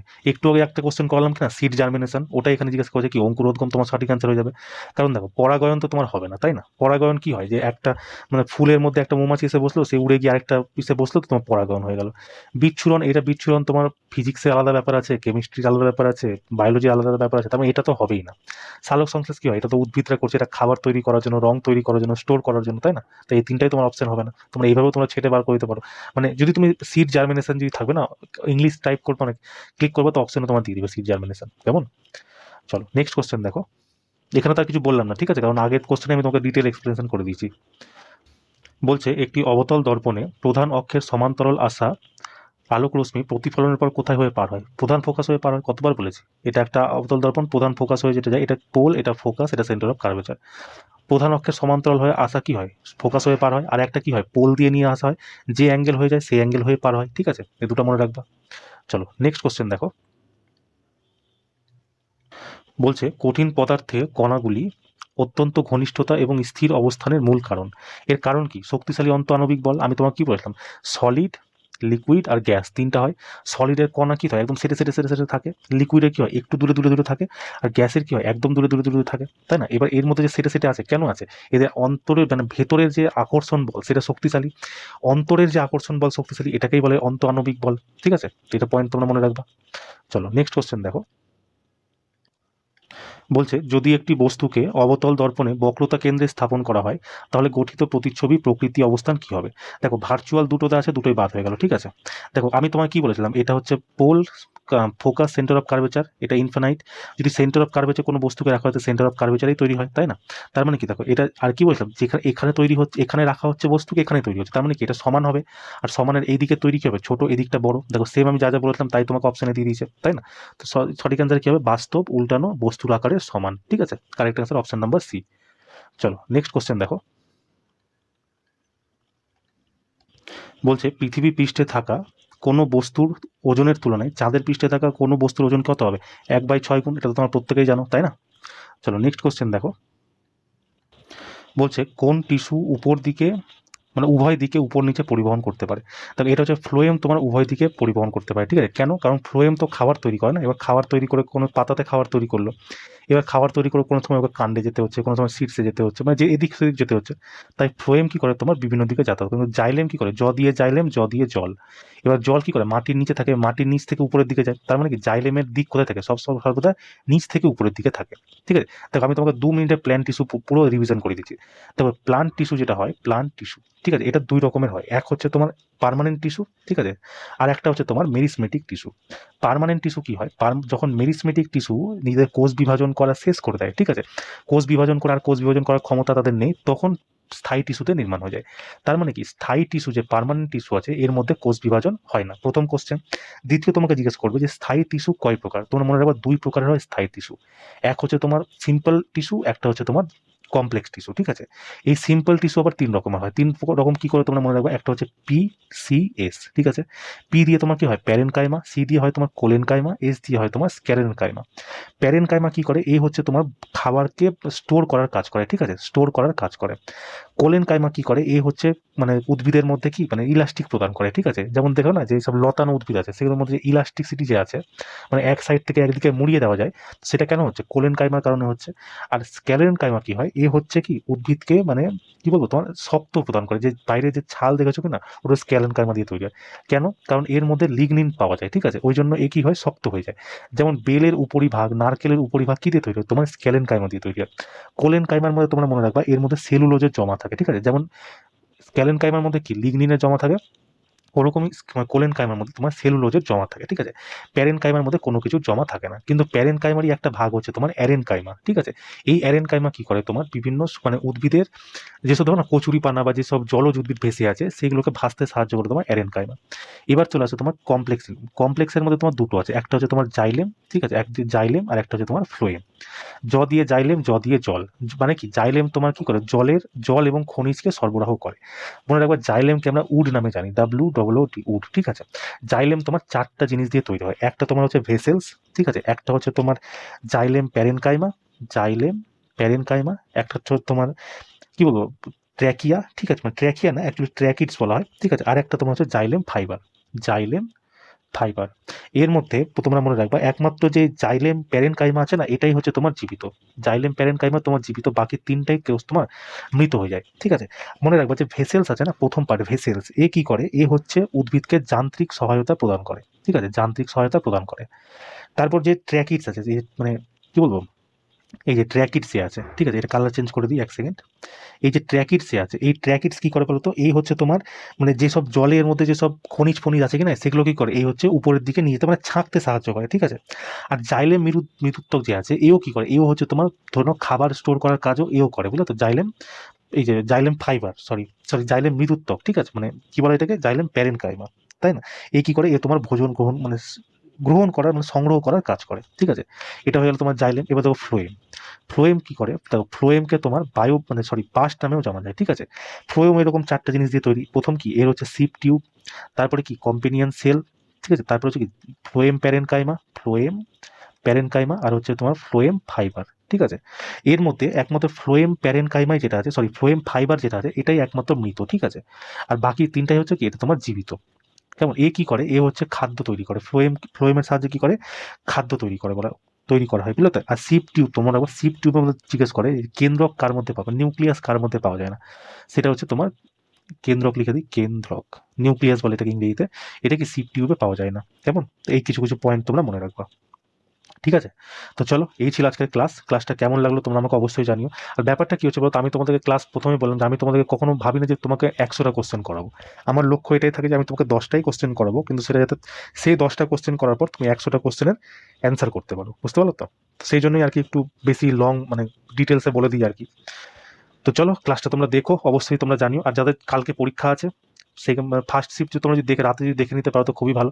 সেকেন্ড শিফট, থার্ড শিফট আর 10 তারিখের 3টা শিফট তোমরা প্রত্যেকেই ভিডিওটা শুরু থেকে শেষ অবধি দেখে নিও, ঠিক আছে। এটাও দেখে নিও, প্লাস যাদের 10 তারিখে টাইম আছে বা ধরো কালকে সেকেন্ড শিফট থার্ড শিফটে আছে, যে কটা ম্যারাথন আমি সায়েন্সের দিয়েছি সেই কটা ম্যারাথন তুমি দেখে নিও। সায়েন্সে তুমি ধরো 25-এর অ্যান্সার পরীক্ষা, তো তুমি মোটামুটি 22টা তুমি অ্যান্সার করে আসতে পারবো। 23টার আমি মানে বাকি 3টার গ্যারেন্টি আমি নিচ্ছি না, কিন্তু হ্যাঁ তোমাকে অবশ্যই সেটা আগে থেকে পড়ে রাখতে হবে। এমন না যে তুমি আমার ক্লাস করে যাচ্ছ সারা জীবন কিছু পড়োনি, তুমি গিয়ে 22টা করে আসতে পারো, সেটা কি কখনো সম্ভব হবে বলো, সেটা তো হবে না। তুমি যদি আগে থেকে কিছু পড়ে থাকো, যা আমি তোমাকে বলে দিয়েছি, আশা করি তোমার সায়েন্স রিভিশন হয়েই গেছে, তাই না। তো চলো, দেখা হচ্ছে নেক্সট ক্লাসে। জয় হিন্দ।